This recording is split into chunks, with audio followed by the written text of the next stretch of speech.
क्या ये स्थिति जो इस वक्त चल रही है बाढ़ की, ये आगे चलने वाली है? या तो जाग जाओ या फिर मिटा दी जाओगे। ये जो डिजास्टर है, देखो अभी सितंबर का महीना तो भी रहने वाला है खतरनाक। धीरे धीरे अक्टूबर तक जाके कुछ शांत होगा, लेकिन और चीजें बहुत रंग रूप ले लेंगे। अभी ये जब डिजास्टर जैसी चीजें होती हैं, तो क्या ये एज अ होल हम सबका एक कंबाइंड कर्मा मिल रहा है, या दिस वाज डेस्टिन्ड, ये होना ही था प्रकृति द्वारा? ये कार्य कारिणी सृष्टि है। सर, पीएम मोदी के पास्ट लाइफ में क्या था? उस जगह के एक काइंड ऑफ ए लीडर थे जो धर्म को प्रोटेक्ट करने के लिए बने थे। तो कहाँ तो हम ट्रम्प से लड़ने के लिए, मतलब उसके टैरिफ से लड़ने के लिए अपने आप को तैयार कर रहे थे, हम अपनी लड़ाई में उलझे जा रहे हैं। And this is all part of the game. साम दाम दंड भेद कैसे भी करके भारत को समाप्त करने का उन्होंने वो जो उठाया, वो जो होता हुआ दिख रहा है। ये हम सबकी लाइफ के लिए बहुत ही इंपॉर्टेंट पीरियड है, जिसको हम कहते हैं पितृपक्ष या श्राद्ध।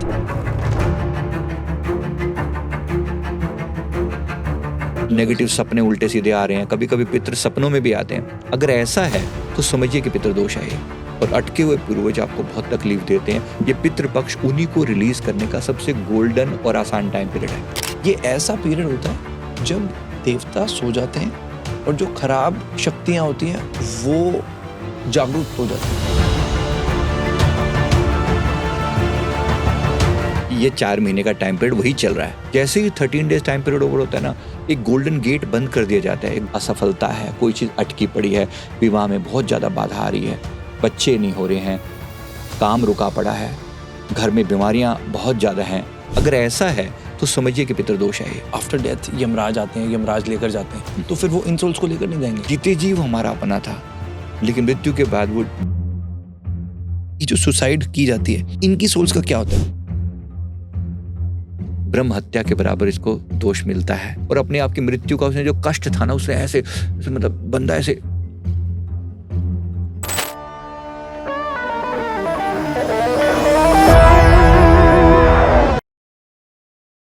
दोस्तों, आज का एपिसोड शुरू करने से पहले आप इस वीडियो को ध्यान से देखिए जरा। तो खास तौर पे मैं जुलाई अगस्त में जो भी चल रहा है उसमें तो विशेष रूप से जो भी हमें दिख रहा है कि बारिश जो है ना और नेचुरल डिजास्टर, ये तीन जो बहुत ज्यादा तंग करेंगे। खास तौर पे पहाड़ी एरियाज में होने वाले जो वो है ना, ये बहुत ज्यादा। ये है Sanjeev Malik ji, past life expert. लगभग 1 महीने पहले हमने इस एपिसोड को रिकॉर्ड किया था। तब संजीव जी ने जो प्रेडिक्ट किया वो आज सच हो रहा है। पंजाब और हिमाचल में जिस तरह से बाढ़ आ रही है, लाखों लोग प्रभावित हैं। आज के इस एपिसोड में हमने प्रेडिक्शंस के बारे में और जाना, आने वाले समय में कहाँ का खतरा हो सकता है, आपको क्या प्रिकॉशंस लेनी है, मोस्ट इंपॉर्टेंटली आप अपने साथ साथ अपने परिवार वालों को कैसे इस समय के दौरान प्रोटेक्ट कर सकते हैं। आने वाली 7 सितंबर से लेकर 21 सितंबर तक पितृपक्ष आ रहा है, यानी श्राद्ध। ये एक ऐसा सेक्रेड पीरियड है जब हम अपने पूर्वज यानी एंसेस्टर्स को याद करते हैं, ऑनर करते हैं। कहा जा रहा है कि इस बार जो पितृपक्ष का आने का समय है वो 100 साल में एक बार आ रहा है। संजीव जी ने बताया कि अक्सर लोग राघव कंप्लेन करते हैं, जिंदगी में सब कुछ कर लिया पर फिर भी बहुत प्रॉब्लम्स में है, जिसकी वजह होती है पितृदोष। आज के एपिसोड में हमने गरुड़ पुराण के हिसाब से जाना कि पितृपक्ष क्या होता है, हमें क्या करना चाहिए, पितृदोष से बचने के लिए हमें क्या करना चाहिए। आज के पूरे एपिसोड में आप पास्ट लाइफ के एक्सपीरियंसेस जानने वाले हैं। ओवरऑल ये एक सेल्फ अवेकनिंग एपिसोड होने वाला है, जिससे कि आप खुद को बेहतर जान पाएंगे। लास्ट एपिसोड में मैंने आपको हेल्पिंग हैंड सोसाइटी के बारे में बताया था, एक ऐसा एनजीओ जो कि इस वक्त गुरदासपुर पंजाब में काम कर रहा है। वहाँ के जितने फ्लड इफेक्टेड एरियाज हैं वहाँ पर ये ट्रैक्टरों में जा रहे हैं, राशन बांट रहे हैं, लोगों की हेल्प कर रहे हैं। ये रिकॉर्डिंग शुरू करने से जस्ट पहले मैंने हेल्पिंग हैंड सोसाइटी के फाउंडर से बात करी। उन्होंने बताया कि लास्ट एपिसोड से जितना फंड रेज हुआ, उन्होंने तिरपालें, मेडिसिन, जानवरों के लिए चारा, सैनिटरी पैड्स खरीदना शुरू कर दिया है और आने वाले कुछ ही दिनों में डिस्ट्रीब्यूशन भी शुरू होगी। जितने भी लोगों ने डोनेट किया, बहुत बहुत शुक्रिया। और जितने लोग आगे और आ सकते हैं, डिस्क्रिप्शन में लिंक है, डू सपोर्ट। आपका छोटा सा कंट्रीब्यूशन आज पंजाब में किसी की जान बचा सकता है। आप सर ऑरा लॉक की बात क्यों कर रहे थे अभी? जब भी हम ऐसी स्थिति में होते हैं जब हम इन सोल्स के बारे में बात करते हैं, ऐसी बहुत सी सोल्स हमारे आसपास में होती हैं जो एक्चुअली मुक्ति ढूंढ रही हैं, और हम इसी टॉपिक पर बात करने वाले हैं। इसीलिए ये लोग एक्टिव हो जाते हैं और कभी कभी ये तंग भी करते हैं, हमें मुक्ति दो, हमें भी मुक्ति दो, हमें। कोई और तो देख सकता नहीं इनको, है ना। हम उन्हीं के बारे में बात कर रहे हैं तो इनको बड़ा वो लगता है कि हमारे बारे में बात हो रही है। and they want us, sometimes they do some kind of mischievous things कि हम इनको recognize करें, इनको acknowledge करें. सर सभी के बिहाफ पे आप एक बार हम सबके लिए एक ऑरा लॉक या कोई एक्टिविटी कर सकते हैं ताकि एपिसोड से स्टार्ट पहले ही हम कुछ अपने आप को या अपने ऑरा को प्रोटेक्ट कर लें. हाँ, प्रोटेक्शन डेफिनेटली. देखो इसमें क्या होता है, इंडिविजुअल ऑरा लॉक करने के लिए रेकी का एक उद्री का सिंबल होता है, नॉर्मली बनाया जाता है, which is open to all. एक लाइन ऐसे बनाते हैं, वन क्राउन सिर से लेकर मूलाधार चक्र तक, है ना, और एक लेफ्ट और राइट शोल्डर पर ऐसे भी बताई जाती है. और साथ में किसी मंत्र के द्वारा पूरा जिस एरिया में आप बैठे हो उस एरिया को प्रोटेक्ट करते हो. फॉर एग्जाम्पल आप महामृत्युंजय मंत्र या गायत्री मंत्र के द्वारा ओम भूर्भुवः स्वः तत्सवितुर्वरेण्यं भर्गो देवस्य धीमहि धियो यो नः प्रचोदयात्. ओम भूर्भुवः स्वः तत्सवितुर्वरेण्यं भर्गो देवस्य धीमहि धियो यो नः प्रचोदयात्. ओम भूर्भुवः स्वः तत्सवितुर्वरेण्यं भर्गो देवस्य धीमहि धियो यो नः प्रचोदयात्. हम ऐसा भाव करते हैं कि यहाँ की एनर्जी बिल्कुल सेफ रहे, सुरक्षित रहे, और जो भी हम बात करें ये पूरी तरह से केवल इसी एरिया तक कन्फाइंड रहे, कोई नेगेटिव एनर्जी हमें बीच में इंटरफेयर ना करे, इस प्रार्थना के साथ. जी सर, मैं स्टार्ट करना चाहता हूँ जो इस वक्त हमारे देश में डिजास्टर्स हो रहे हैं. हमने लास्ट एपिसोड किया था 21 जुलाई को, और मैं आपका बहुत आभारी हूँ कि इतने शॉर्ट इंटरवल पर हम दोबारा से एक और एपिसोड कर रहे हैं. सिर्फ मैंने आपको एक कॉल किया और आप तुरंत राजी हुए इस नॉलेज को इस वक्त हमारी ऑडियंस के साथ शेयर करने के लिए. 21 जुलाई को सर आपने एक बात कही थी कि आने वाला जो राघव समय है, और स्पेसिफिकली आपने अगस्त का टाइम बोला था, बारिश और नेचुरल डिजास्टर्स आने वाले हैं और वो तंग करेंगे. पंजाब, हिमाचल एक बहुत बड़ा प्रूफ है. मैं खुद पंजाब से हूँ और वहाँ पर जिस तरह के फ्लड्स आ रहे हैं, बादल जो हिमाचल में फट रहे हैं, पहले कभी नहीं देखे. गांव के गांव बह गए.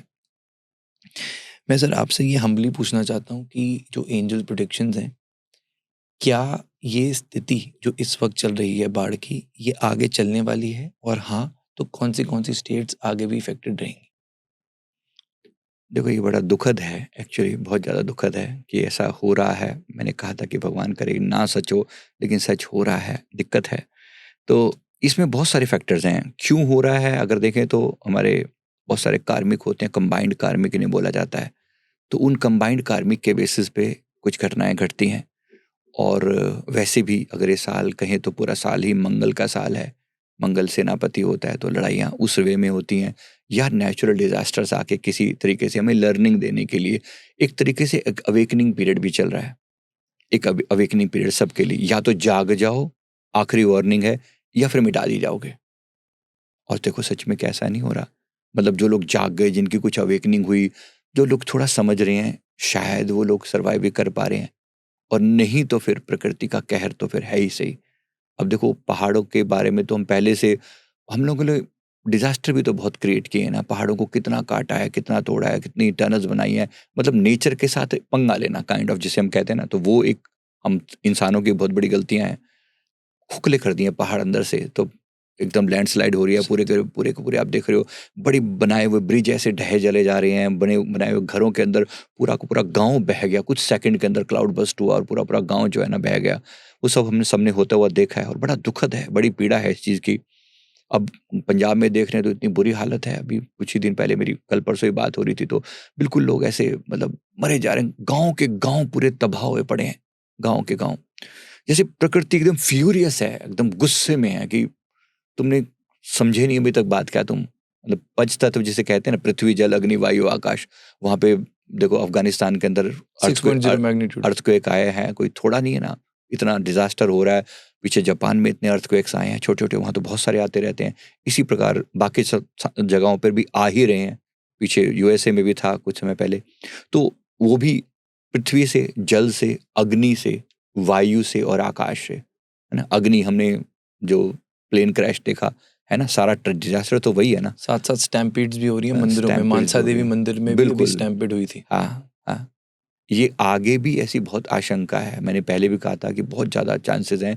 नवंबर में हमें बहुत ज़्यादा दिख रहा है ऐसा होता, बड़े लेवल का डिजास्टर हो सकता है स्टैम्पीड की वजह से. नवंबर में. यस. तो अभी वो और होना है. अभी होस्ट होने के वो है. ना हो तो ज़्यादा अच्छा, प्रिकॉशन लिए जाएं, चांसेस है। ऐसा। हाँ, इस टाइप के बहुत ज़्यादा चांसेस हैं। तो आगे भी ये जो डिज़ास्टर है, देखो अभी सितंबर का महीना तो अभी रहने वाला है खतरनाक। धीरे-धीरे अक्टूबर तक जाके कुछ शांत होगा, लेकिन और चीज़ें बहुत रंग रूप ले लेंगी। अभी पॉलिटिकली बहुत चीज़ें खराब होती दिख रही हैं। हम सच कहें तो हमारे पूरे देश के ऊपर एक संकट जैसा है तो पूरे वर्ल्ड पे ही, पर देश पे भी बहुत ज़्यादा है, बहुत ज़्यादा। समझो कि सारा ऑपोज़िशन, सारा जो ट्रम्प एडमिनिस्ट्रेशन, ये पूरा मिला के हमें 1 साल के अंदर-अंदर मोदी जी को हटाने का पूरा-पूरा षड्यंत्र चल रहा है।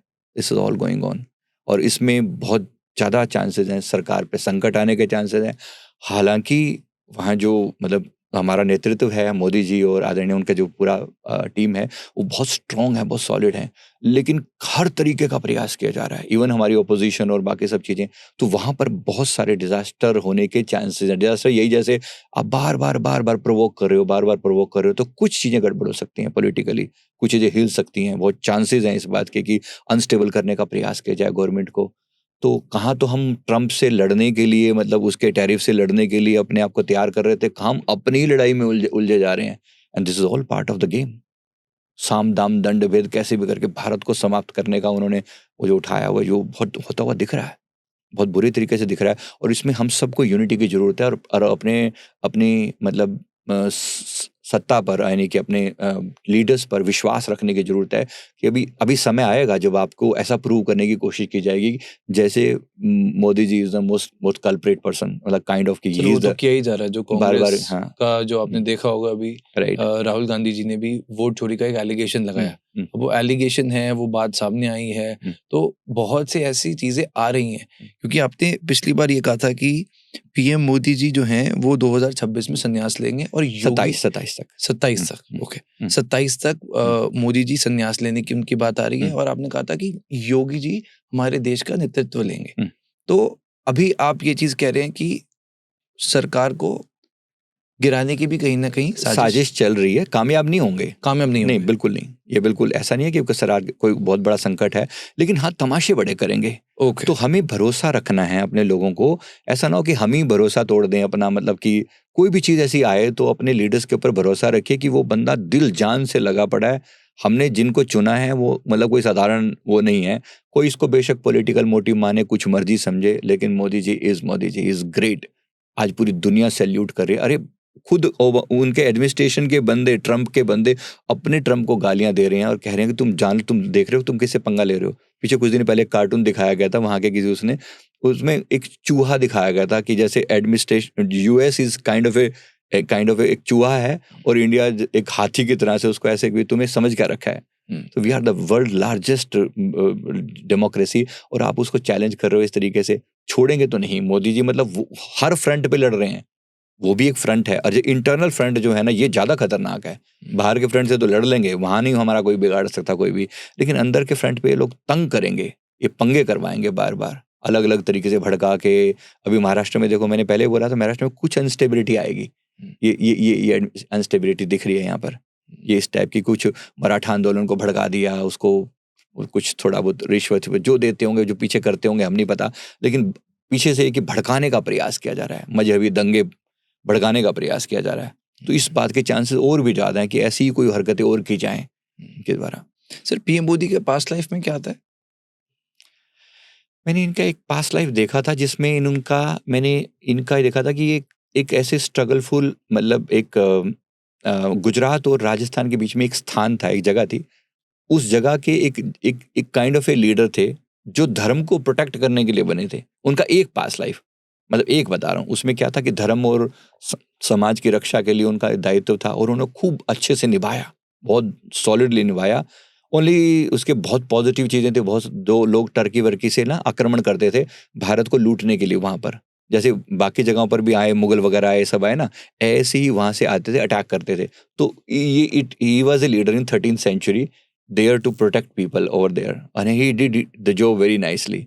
ओनली थिंग इज कि उनका एक कर्मा ये था कि थोड़ा सा वो स्ट्रिक्ट बहुत ज्यादा थे डिसिप्लिन को लेकर, और उस वजह से थोड़ा बहुत नेगेटिविटी भी, नेगेटिव कर्मा था, लेकिन 99% पॉजिटिव, 2-3% समझो नेगेटिव, ऐसा था। ऑलराइट, तभी आप कह रहे हो ऐसे जो इंडिविजुअल्स होते हैं इन पास्ट लाइफ के कर्मास की वजह से इस जन्म में प्रधानमंत्री जैसा ओहदा मिलता है, डेफिनेटली ये सारी चीजें ऐड होती ऐड हैं, होती हैं वो पास्ट लाइफ कर्मा से। बिल्कुल बिल्कुल ऐड होती हैं। Right. और इसीलिए प्रेजेंट कर्मा पर मैं इतना महत्व देता हूँ कि आज जो कर्म कर रहे हो सोच समझ कर, आपका एक एक कर्मा आपका फ्यूचर लिख रहा है, एक एक कर्मा आपका फ्यूचर लिख रहा है। अगर सच में चाहिए कि मैं भी किसी लेवल पर एक ऐसा लीडर हो सकूं, मैं भी किसी अच्छे लेवल पर, चाहे किसी भी फील्ड में आप क्यों नहीं हो, है ना। मैंने सेम बात कोहली जी के बारे में कही थी। जब वो किसी समय में एक राजस्थान में किसी एरिया के छोटे किंग थे, वो उन्होंने खूब बढ़ावा दिया स्पोर्ट्स को, और उनका ये नियम था कि उनके दरबार से कोई खाली नहीं जाएगा। अब देखो, और लीडर इस वे में कि हर बंदे को सपोर्ट करना, किसी को कभी भूखा मरने नहीं देना, मतलब as per that was the thing. तो हर एक का एक वो है ना, वे है। आज उनको किंग कोहली के बारे में देखो, समझो वो बड़ा है ना। और सेम मैंने ये भी बताया था कि वो फिलोसोफर थे, वो ज्ञान दिया करते थे। वो ज्ञान और ये दोनों चीजें मिलकर आज वो एक कॉम्बिनेशन है ना। कैसे एकदम से स्विच ओवर करके आज वो एक डिफरेंट ही हो सकता है आगे चल के, आपको बिल्कुल संतत्व वाली लाइन में दिखाई देंगे। विराट कोहली, हाँ, बहुत ज्यादा चांसेस हैं इस बात के, और बहुत ज्यादा इंडिकेशन भी हल्की हल्की तो आ इंडिकेशन भी रही है। Right right. सर, मैं हम्बली सभी के बिहाफ पर ये प्रश्न कर रहा हूँ कि जब इस तरह की टफ सिचुएशंस आती हैं और हर व्यक्ति सोचता है कि मेरे लव्ड वंस हैं, और हर इंसान को लगता है कि यार मेरे परिवार वालों के साथ कुछ ऐसा ना हो, तो इस वक्त जब हम इस तरह के डिजास्टर्स देख रहे हैं, और जैसे आपने बताया कि आने वाला जो नवंबर है, अक्टूबर में कूल डाउन होगा, बट सितंबर भी अभी तक, हाँ, जो लोग हैं जो भी ये पॉडकास्ट कंज्यूम कर रहे हैं, वो ऐसा क्या कर सकते हैं कि कुछ उन पर जो दिक्कतें आने वाली हैं वो टल सकें या रुक जाएं? तो सिंपल सी बात है। भगवान ने जो सीधा 18वें चैप्टर में फरमाया भागवत गीता के, मैं वही बात कह रहा हूँ। सर्वधर्मान परित्यज्य माम एकम शरणम व्रज, शरण में आ जाओ। सारा खेल इसी बात का है कि तुम त्राही त्राही कर लो इस बात से, जो हो रही हैं, जो गलतियां हुई हैं उसके लिए माफी मांगो। ये बेसिक चीज है जहाँ से शुरुआत होती है। तो शुरुआत हमेशा माफी प्रार्थना से होती है कि हे प्रभु रक्षा करो, धर्म की रक्षा करो, हमारी रक्षा करो, मेरे परिवार की रक्षा करो। पहले ये हमारे जीवन का इंटीग्रेटेड पार्ट थी। ये सारी ये जो प्रार्थना थी हमारे जीवन की इंटीग्रेटेड पार्ट थी कि हम धर्म के रास्ते पर चले, हम सदा सत्य के मार्ग पर चले। आप हमारी रक्षा करो। हमारा गायत्री मंत्र क्या है? ओम भूर्भुवः स्वः तत्सवितुर्वरेण्यम। अर्थ क्या है इसका? सिर्फ इतनी सी बात, एक प्रार्थना है। मुझे सदा सत्य के मार्ग पर चलने के लिए मेरी बुद्धि को धियो यो नः प्रचोदयात्, मेरी बुद्धि को प्रकाश देना, मेरी बुद्धि को रास्ता दिखाना प्रभु। हम वो प्रार्थना ही भूल गए हैं। जो व्यक्ति भी कनेक्टेड है, जो व्यक्ति भी परमात्मा से कनेक्टेड है, अलाइंड है, डेफिनेटली उसके ऊपर कोई संकट नहीं आ सकता। सीधी सीधी बात समझ लें कि जो व्यक्ति कनेक्टेड है परमात्मा के साथ, उसके ऊपर अगर कुछ आएगा भी तो टल जाएगा। वो चीजें आएंगे, पास से आकर टच होकर निकल जाएंगे। और आपके जो भी व्यूअर्स हैं, मैं गारंटी से कहता हूँ कि आपके जीवन में ऐसे चमत्कार नहीं हुए कि जहां पर चीजें आई और आस पास से आके जो है ना आप छू कर निकल गई और आप फिर भी बच गए? हुआ है ना ऐसा? हाँ, हुआ होगा, और जरूर आप कमेंट करके लिखिए। ऐसे हजारों एक्सपीरियंस होंगे लोगों के। 100%। तो बचाया जा रहा है, क्यों नहीं है? जहां पर मारने वाला इतना बड़ा है, वहां बचाने वाला भी तो है ना। सारी चीजों का निचोड़ है कि माम एकम शरणम व्रज, शरण में आ जाओ। क्या बात। यही बात संतों के द्वारा कही जा रही है, यही बात हम लोग भी प्रचार कर रहे हैं। भी किसी तरीके से व्यक्ति एक नियम बना ले कि 1 घंटा तो बैठ के मुझे जाप करना ही करना है। परिवार समेत करो ना, करो ना। को जो आपको अच्छा लगता है, मैं नहीं कर रहा हूँ ये वाला जाप या वो वाला जाप, मैं किसी का पर्टिकुलर प्रचार नहीं कर रहा हूँ। जो आपके इष्ट हैं, गुरु हैं, भगवान हैं, उनका प्रचार करो। मेरे गुरुदेव ने मुझे ओम श्री परमहंसाय नमः मंत्र दिया। हमारी पूरी टीम जाप करती है, कम से कम, ज्यादा नहीं तो हमारे 20-25 हजार लोग डेली का जाप करते हैं। क्या मंत्र से दोबारा बताइए? ओम श्री परमहंसाय नमः। ओम श्री परमहंसाय नमः। ये परमहंसों को समर्पित है। जैसे श्री रामकृष्ण परमहंस जी थे, परमहंस योगानंद जी थे, ऐसी मेरे सदगुरुदेव भगवान श्री परमहंस सदगुरु जी के नाम से, तो उनका ये पावन मंत्र, उन्होंने कहा कि सभी गुरु तत्व को नमस्कार कर रहे हैं। ब्यूटीफुल। तो शरण में जा रहे हैं, तो जो शरणागत है उसकी रक्षा हो रही है। और लोगों ने इसी डिजास्टर वाले टाइम में ऐसे ऐसे चमत्कार देखे हैं जो मतलब अपने आप में, यानी कहने का मतलब है कि जब इतना डिजास्टर भी हो रहा है, बचाने वाला भी तो बैठा है ना। चाहे कितने भी डिजास्टर हो रहे हैं, बचाने वाला बैठा बात है। ये इंपॉर्टेंट है ना। बस इसीलिए शरणागति की जरूरत है। और क्योंकि हम सनातन के रक्षक हैं, हम सनातनी हैं, है ना, भारतवासी हैं तो सनातनी है, जाहिर सी बात है। तो सनातन के लिए एक बार ये बनता ही बनता है कि हम डेली बेस पर अपने नियमों में दृढ़ रहें, थोड़ा पक्का करें अपने आप को, आलस्य प्रमाद ना करें। सर, क्या होपोनोपोनो की जो प्रेयर है वो बहुत पावरफुल होती है? हाँ, बहुत बढ़िया प्रेयर है। सिंपल, एक्चुअली उसकी सिंपलिसिटी सबको अट्रैक्ट करती है। प्रेयर तो और भी हैं, लेकिन इतनी 4 लाइनें सिंपल है। क्या है सर, बताओ ना। I am sorry, please forgive me, thank you and I love you. बस इतनी सी बात है। आई एम सॉरी, I'm मेरी sorry. पुरानी गलतियां हैं तो उसके लिए मैं माफी माफी। चाहता हूँ, है ना, प्लीज फॉरगिव मी, है ना, उसके लिए मुझे माफ कर दो, थैंक यू, मैं धन्यवाद देता हूँ कि आपने मेरे जीवन में आकर मुझे कुछ अवेकनिंग दी, है ना, plus at the same time thank you and I love you. एक प्रेम का भाव, आत्मा से आत्मा के प्रेम का भाव, ये किसी भी परिस्थिति में आप कर सकते हैं, किसी भी कंडीशन में, किसी भी तकलीफ में कर सकते हैं। रिश्ते खराब हो, एक दूसरे के प्रति ये भाव सोल टू सोल लेवल पर कीजिए, चाहे बेशक आप फिजिकली किसी को ना कहें। धन की समस्या हो, आप यही प्रार्थना परमात्मा के चरणों में परमात्मा को कह सकते हैं, सॉरी प्लीज फॉरगिव मी, मैंने कुछ तो गलती करी है ना, तो इस टाइप से आप कर सकते हैं राइट। तो ऐसे। सर मतलब इस दौरान, इस आज के जो कॉन्टेक्स्ट में भी ये प्रेयर उतनी, क्योंकि सर सुनने में तो बहुत सिंपल लगता है, हाँ। Thank you, I love you, हाँ, इसमें क्या है, बट आप कह रहे हैं कि ये प्रेयर से, क्योंकि मैं आपकी कुछ वीडियोस भी देख रहा था, आपने लिखा था कि करोड़ों लोगों को इससे बहुत बेनिफिट हुआ है। बिल्कुल हुआ है। तो सुनने में तो सर लगता है कि 4 लाइन्स हैं, पर इतना क्या इसमें मैजिक है? आप नेट पे देखना ना इस चीज के बारे में, वैसे बता रहा हूँ इन जनरल, मैं सभी को कह रहा हूँ कि इतनी सिंपल सी बात में ना, क्योंकि इसमें मैजिक इतना ही है कि इतनी इसकी सिंपलिसिटी, आप सिंपली माफी मांग रहे हो, ये कहने को तो वैसे भी कह देते हो, लेकिन यहाँ पर आप रिपीटेडली एक ही बात कहते हैं, I am sorry, please forgive me, thank you and I love you. किस बात के लिए सॉरी बोल रहे हो आप? अपने कर्मों के लिए। मैंने कुछ तो गलती करी होगी, अगर मेरा परमात्मा ने मुझे पैसा नहीं दिया, मैंने गलती की होगी, मैं मानता हूँ, है ना। तो शुरुआत आप कैसे करो? आई एम सॉरी से। जबकि होता क्या है, नॉर्मली हम तर्क वितर्क करना शुरू करते हैं, हे प्रभु मैंने क्या किया था, मेरे साथ तुमने इतने जुल्म क्यों किए। हम जहाँ शिकायत से शुरुआत करते हैं ना, वहाँ कभी भी रेजोल्यूशन नहीं होगा। इस दुनिया में जीने के बस 2 ही ढंग है, एक व्यक्ति शिकायत में जी रहा है, उसको हम संसारी बोल देते हैं, और एक व्यक्ति ग्रैटिट्यूड में जी रहा है, धन्यवाद भाव में, उसको हम सन्यासी बोल देते हैं, उसको हम भक्त कह देते हैं। बस इतनी सी बात है। तो कैसे आप भक्ति की तरफ मूव करो, इतनी शुरुआत करो हमेशा ग्रैटिट्यूड के साथ, माफी मांगने के साथ, ये गलती होगी माफ करो, अब आगे बात करते हैं। Right, beautiful, beautiful. सर ये जो डिजास्टर्स की जब हम बात, इसको मैं इस पर्टिकुलर टॉपिक को क्लोज करने से पहले, ये जब डिजास्टर्स जैसी चीजें होती हैं, क्या ये, जैसे आपने लास्ट बार अहमदाबाद प्लेन क्रैश की बात बताई थी, ये कंबाइंड कर्मास थे, तो क्या ये as a society, as a whole, हम सबका एक कंबाइंड कर्मा मिल रहा है जिसकी वजह से जो नेचर है वो अग्रेसिव हो रही है, या दिस वाज डेस्टिन्ड, ये होना ही था प्रकृति द्वारा? नहीं, होना ही था भी, किसी कारण से होगा ना, वो भी बिना कारण के कार्य नहीं हो सकता। ये कार्य कारणी सृष्टि है, कार्य है कॉज एंड इफेक्ट, है ना, जी। आप अपनी भाषा में कहें तो कॉज एंड इफेक्ट, कॉज था तो इफेक्ट है। बिना कारण के किसी को कष्ट नहीं दिया जा सकता। सोचिए, एक बंदा कहीं पहाड़ों में, उस गांव की बात कर लेते हैं जो जिस गांव में डिजास्टर हुआ, जैसे पूरा गांव क्राउड बस से जो है ना खत्म हो गया, समझो, हिमाचल में। है ना। सोचिए, अब उनका कोई कसूर रहा होगा या नहीं रहा होगा? डेफिनेटली। अब उसी गांव में क्यों हुआ, वाई मी, अगर वो पूछें सवाल कि वाई मी, किसी और गांव में क्यों नहीं हुआ? हो सकता है परमात्मा ने ऐसे कोई खेल रचाया हो, कोई, मैंने कहा ना, जैसे अहमदाबाद प्लेन क्रैश की भी जो मैंने बात की थी, कारण था तभी इतने सारे लोगों को एक साथ जो है जाना पड़ा।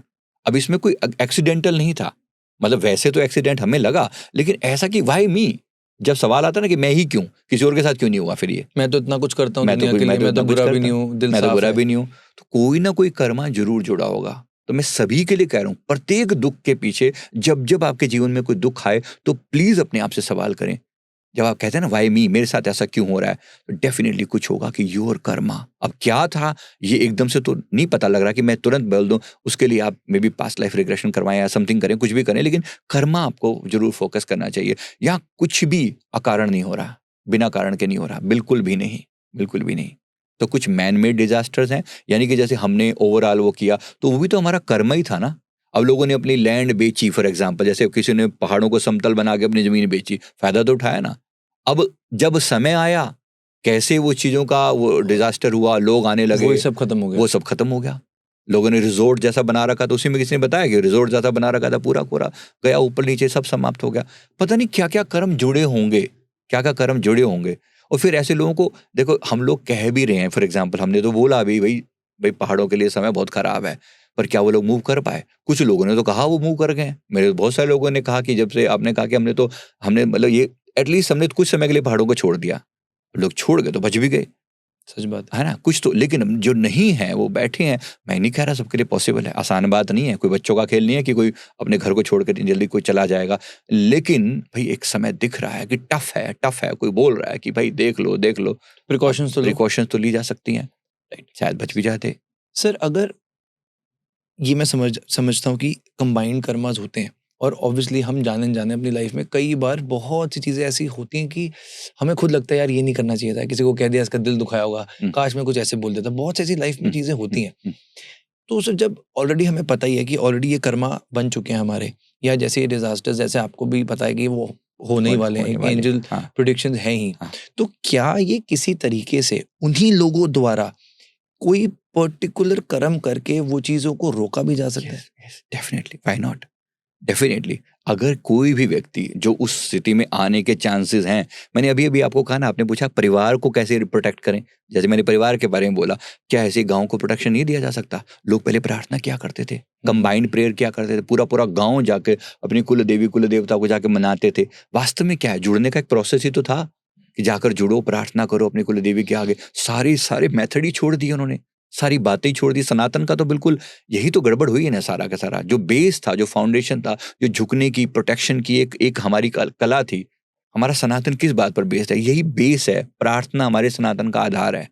सभी के आगे इंद्रदेवाय नमः, है ना, सूर्याय नमः, हम सभी पृथ्वी देव्ये नमः, हम इन पंच तत्वों के आगे सदा नमस्कार करते रहते हैं, है ना। वरुणाय नमः, पंच तत्वों को बार बार पिक्चर में लेकर आते हैं, सभी नवग्रहों को पिक्चर में लेकर आते हैं, है ना। ओम राहवे नमः, ओम शनिश्चराय नमः। ऐसे हमारे में सदा से ये परंपरा रही है कि सभी देवी देवताओं को हमने जल को देवता माना, हमने वृक्ष को देवता माना, पूजा करी उनकी, सिर्फ इसीलिए कि कनेक्ट कर पाए। अब वहां वृक्षों को काटे ही चले जा रहे हैं। मैं कहता हूँ कोई कोई कोई उसका कुछ नियम तो होगा, कोई कायदा तो होगा, या नहीं होगा? आप ऐसे कुछ भी करते चले जाओगे। हमारे यहाँ वृक्ष को काटने से पहले भी माफी मांगने का नियम था, है ना। अभी भी हमने अपने हमारे वृद्धाश्रम में हमने कुछ वृक्षों को काटना पड़ा, हमें गुरुदेव ने पूरी माफी प्रार्थना करवाई कि पता नहीं भाई किस किस को हम यहाँ पर कष्ट दे रहे होंगे। तो एक वे है कनेक्ट करने का, even if you are needing, मतलब ठीक है आपको काटना है, वहां जगह बनानी है, घर बनाने हैं, बेशक, लेकिन कुछ एक तरीका तो है ना प्रकृति से जुड़ने का, माफी मांगने का और उसे कंपनसेट करने का। तो प्लीज कनेक्ट। मैं ये तो नहीं कह रहा हूँ कि सनातन के नियमों से दूर ना हो, हम कनेक्ट कर पाए। यानी सर बात कितनी सिंपल है और कितनी कॉम्प्लेक्स इसलिए क्योंकि लोग कर ही नहीं रहे। जैसे कि अगर आपने से बोला कि डेली सुबह उठकर अगर मैं वैसे प्रेयर ही कर रहा हूँ, thank you, please forgive me, I love you, with intention कि मैं ऑनेस्टली उस यूनिवर्स से, उस तत्व से जुड़कर माफी मांग रहा हूँ अपने कर्मों की। और एज अ होल अगर हम सब कर रहे हैं, एक इंसान अपने परिवार के साथ कर रहा है और परिवार एक मोहल्ला एक गांव, तो ओवरऑल जो ऐसी चीजें हैं वो भी हो सकता है कि वो चीजें भी रुक जाएं, बिल्कुल रुक जाएं। और इसमें हम मदर अर्थ की भी हीलिंग कर सकते हैं, हम पूरी भारत माता की हीलिंग करते हैं। मतलब मैं वैसे बता रहा हूँ क्योंकि हम लोग जब 11 माला की चैंटिंग करते हैं, ओम श्री परमहंसाय नमः की एक माला हम पूरे भारत माता को समर्पित करते हैं। ब्यूटीफुल। तो हम ये मानते हैं कि हमारा देश भी तरक्की हो। इंटेंशन तो डालना है, भाव ही तो करना है, और भाव का ही तो खेल है। बच्चा पापा को और क्या कह देता है, पापा कहता है बेटा तू एक बार प्यार से, एक बार बस मेरा नाम लेके प्यार से एक बार हक कर दे मेरे को, और क्या पापा उसके बाद क्या जी जान कुर्बान कर दूं, तू एक बार प्यार से बोल तो सही। बच्चा यानी परमात्मा रूपी पिता भी हम बच्चों से इतनी ही उम्मीद करे बैठा है कि हम कम से कम कनेक्ट तो हो पाए। हम वो कनेक्ट ही नहीं हो पाते ना, भूल ही गए हु आर यू। जब ऐसी भाषा में बोलेंगे तो फिर प्रकृति का थप्पड़ वाला तरीका भी है ना, तो ये काइंड ऑफ वही तो है ना, थप्पड़ ही तो पड़ रहा है। सर मूविंग ऑन, एक बहुत ही इंपॉर्टेंट टाइम पीरियड आ रहा है एंड मैं चाहता हूँ कि हम उसके ऊपर डिस्कशन करें, क्योंकि आज के टाइम पर इस टॉपिक के ऊपर ऑथेंटिक इंफॉर्मेशन भी बहुत कम है और ये हम सबकी लाइफ्स के लिए बहुत ही इंपॉर्टेंट पीरियड है, जिसको हम कहते हैं पितृपक्ष या श्राद्ध। अब सर मैंने पर्सनली अपने घर में देखा है कि श्राद्ध होते हैं, पंडित जी घर आते हैं, खीर बनती है, बहुत ज़्यादा प्रसाद बनता है, फिर बाद में कौवों को, इस तरह से बहुत से प्रोसेसेस इन्वॉल्व होते हैं। मैं सर ये जानना चाहता हूँ कि इस दौरान ये मैंने कहीं पढ़ा कि अभी 7 सितंबर से 21 सितंबर तक जब तक श्राद्ध चलेंगे, ये ऐसा पीरियड होता है जब देवता सो जाते हैं और जो खराब शक्तियां होती हैं वो जागरूक हो जाती हैं। क्या ऐसा कुछ रेलेवेंस है? नहीं, देखो देवशैनी एकादशी आई थी पीछे, देवताओं के सोने का चतुर्मास बोलते हैं, 4 महीने का टाइम पीरियड। ये शायद जुलाई से शुरू हुआ था और अक्टूबर में कहीं जाएगा, मेरे को एग्जैक्ट टाइमिंग तो नहीं पता, लेकिन देवशैनी एकादशी और देव उठनी एकादशी, ये 4 महीने का टाइम पीरियड वही चल रहा है। इसी को चतुर्मास बोलते हैं, जब देवता कम एक्टिव हैं लेकिन अन्य शक्तियां एक्टिव हैं। जैसे गुरु तत्व एक्टिव है इस समय सबसे ज्यादा, भगवान महादेव की ऊर्जा एक्टिव है, उसी चतुर्मास में आती हैं अन्य शक्तियां होती हैं। लेकिन हाँ, ये सच है कि जो देवी देवताओं का ओवरऑल जो कार्य था ना, वो थोड़ा सा कम पड़ जाता है और उसकी में नेगेटिव शक्तियां थोड़ा ज्यादा एक्टिव हो जाती हैं। इसीलिए सनातन धर्म में उस 4 महीनों के पीरियड में अलग-अलग देवी देवताओं के आगमन को, उनके आगमन से उन चीजों को बैलेंस करने का प्रयास किया जाता है। इन्हीं चतुर्मास में नवरात्रे आते हैं, इन्हीं चतुर्मास में सावन आता है, इन्हीं चतुर्मास में गुरु तत्व की पूजा, इन्हीं में श्री कृष्ण जन्माष्टमी, इन्हीं में ही बाकी जो त्योहार अभी आ रहे हैं ना, ये गणेश चतुर्थी अभी आया, ये सारे त्योहार इन्हीं से जुड़े हुए इसलिए आते हैं ताकि वो उसको कंपनसेट किया जा सके।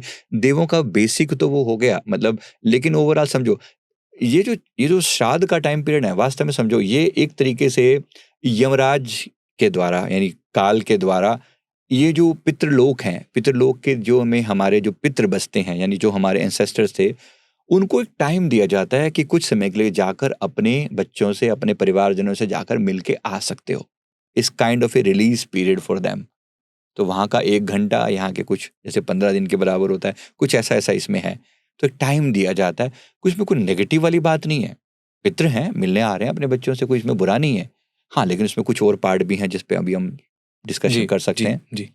सर, तो जैसे जब ये पितरों का टाइम पीरियड होता है, जब हमारे एंसेस्टर्स हमसे मिलने आते हैं, इस टाइम पर क्या एग्ज़ैक्टली हमारे घरों में स्थिति होती है? और अगर मैं इन पर्टिकुलर गरुड़ पुराण से समझ पाऊँ कि जो पितृपक्ष होता है, वो क्यों इम्पोर्टेंट होता है? और वहाँ उस दौरान हमें अपने एंसेस्टर्स के लिए क्या करना चाहिए? देखो, सबसे पहले तो गरुड़ पुराण की 2-4 बातें समझ लें। बहुत से लोग गरुड़ पुराण के बारे में नेगेटिव बातें रखते हैं, शायद उनको नहीं पता होता होगा। गरुड़ पुराण ज़रूर पढ़ना चाहिए। एक रेफ़रेंस ग्रंथ है, 18 पुराणों में से एक महापुराण ये भी है। हमारे जो 18 सनातन जी। धर्म में पुराण है ना, विष्णु पुराण, शिव पुराण, अन्य पुराण जो हैं, इनमें से एक मुख्य पुराण गरुड़ पुराण भी है। तो उसमें एक रेफ़रेंस दिया हुआ है। उसमें 2 पार्ट हैं। एक पहले पार्ट में जीवन जीने के तरीके बताए गए हैं, नीति, मर्यादा, शिक्षा, ऐसे जीना चाहिए, ये शुभ है, ये अशुभ है, ये गलत है, ठीक है, ये पाप है, पुण्य, इस तरह से बताया गया। और दूसरे पार्ट में ये बताया गया कि अगर तुमने इन नियमों का पालन नहीं किया तो मृत्यु के बाद ये समस्याएं आएंगी, ये नरक होंगे, ऐसा होगा, ऐसा होगा। तो ये गरुड़ पुराण के बारे में 2 लाइनें। तो गरुड़ पुराण को थोड़ा समझ लिए। अब क्या किया जाना चाहिए, ये सारा गरुड़ पुराण में वर्णित है। शॉर्ट में कहूँ तो इतना कि देखो, पितरों का आना, पितृ 2 तरह के होते हैं। एक वो पितृ जो जैसे एक्सपायर तो हुए लेकिन रिलीज नहीं हुए, अटक गए, उनकी सोल आपस में अटक गई।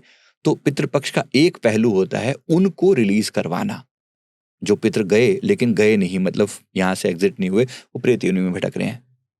एक पितृ वो जो चले गए यहाँ से, उनका आगे का कार्यक्रम सारा होने के बाद, यानी कि यमराज के पास गए, स्वर्ग नरक या जो भी हुआ, उसके बाद अगला जीवन की जो एक तरीके से वेटिंग हॉल है ना, अगले जीवन का वेटिंग हॉल, उसका नाम है पितृलोक।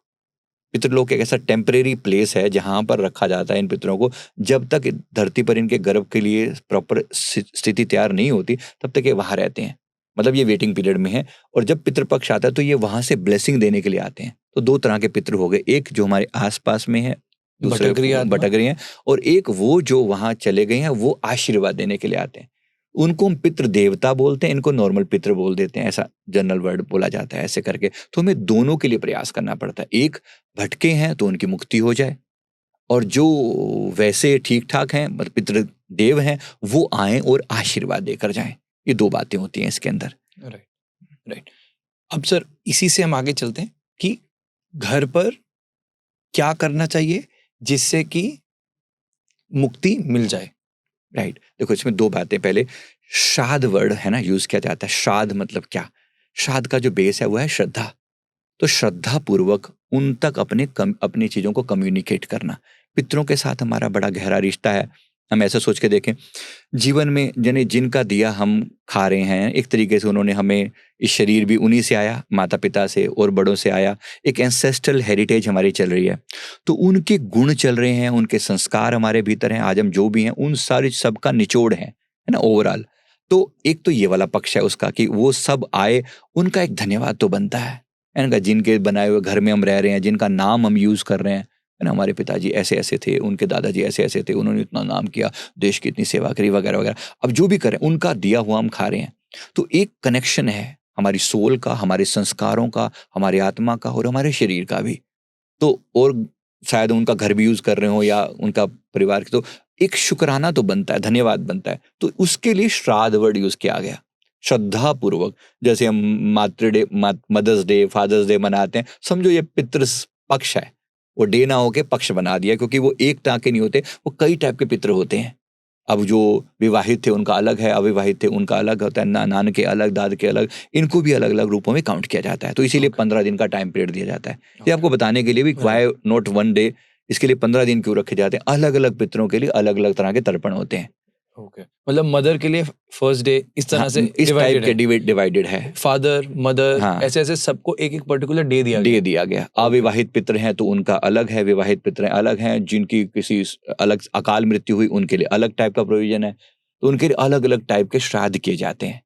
Got it, got it. तो लास्ट में, हाँ ऐसा मतलब, और लास्ट में वो एक एक जो 21 है ना, जो आखिरी दिन होता है, उसको सर्व पितृ अमावस्या बोलते हैं। कि अगर आपको कुछ भी नहीं पता किसी के बारे में, मतलब हो सकता है मुझे नहीं पता अभी कब गए बेचारे, मैं मेरे दादा Dates क्या दादी है? कब गए, I don't know anything about them, मुझे कुछ भी नहीं पता उसके बारे में, तो फिर आखिरी अमावस्या उसके लिए कही जाती है, भाई ये सर्व पितृ अमावस्या है। इस दिन तुम अगर श्राद्ध करते हो तो तुम्हारी बाकी सारी कैलकुलेशंस उसमें कवर अप हो जाती हैं। राइट सर, इसकी इनकी डेट्स बताएंगे इस बार की क्या है? नहीं, मेरे को पूरी डेट तो मैं माफी चाहता हूँ, इतनी डिटेल तो मुझे नहीं पता, वो नेट पे पूरा दे रखा है, बस मैं आपको Okay, वैसे बता रहा हूँ कि sure. अलग अलग दिनों में अलग अलग डेट्स हैं। ओके, इस डेट पर ये, इस डेट पर ये, इस डेट पर ये, वो सारा नेट पे पूरा डिटेल में दे हम रखा है। डिस्क्रिप्शन में ऐड कर देंगे हाँ, dates. मेन बात हमारी क्या है कि जो भी डेट आए ना, आप श्रद्धा पूर्वक अपने पितरों के निमित्त थोड़ा सा कुछ जरूर करें। क्या करें? अगर कुछ समझ में नहीं आता ना, सबसे पहली चीज तो है थोड़ा सा जाप शुरू करें। देखो, एक श्रद्धा को पास ऑन करना है, एक ग्रैटिट्यूड पास ऑन करना है ना। बस सिंपली इतना कह देना, जैसे मदर्स डे पे हम क्या करते हैं, मम्मा थैंक यू सो मच, आपने मेरे लिए बहुत कुछ हो, आप मेरे लिए बहुत कुछ हो, आपने इतना प्यार दिया, ये ही ग्रैटिट्यूड उनके प्रति। सेम माय डियर नाना नानी दादा दादी, जो भी सीक्वेंस में, जैसे डे हो तो डे के हिसाब से कहना थोड़ा और अच्छा लगता है, क्योंकि एक सीक्वेंस है उनकी भी, जैसे मैंने बताया, तो उसके सीक्वेंस के हिसाब से आपने ग्रैटिट्यूड पे किया, पहली चीज। फिर साथ में एक तर्पण वर्ड होता है, तर्पण। तर्पण वर्ड बना है तृप्त धातु से। तर्पण का मतलब होता है तृप्त करना। अब तृप्त करने के पीछे, अब इनको क्या चाहिए, हमसे पितरों को क्या चाहिए, एक तो ग्रैटिट्यूड, हम धन्यवाद तो दें उनका, और साथ में उनको मतलब कि जो आपने मुझे दिया, मतलब धन संपत्ति ये भी, और संस्कार दिए, शरीर दिया, उसके लिए धन्यवाद करना, तो ये वाला पार्ट इसमें आ जाता है ना। तो ये एक धन्यवाद वाला पार्ट होगा। फिर आप कुछ नाम जाप कर सकते हैं इनके निमित्त।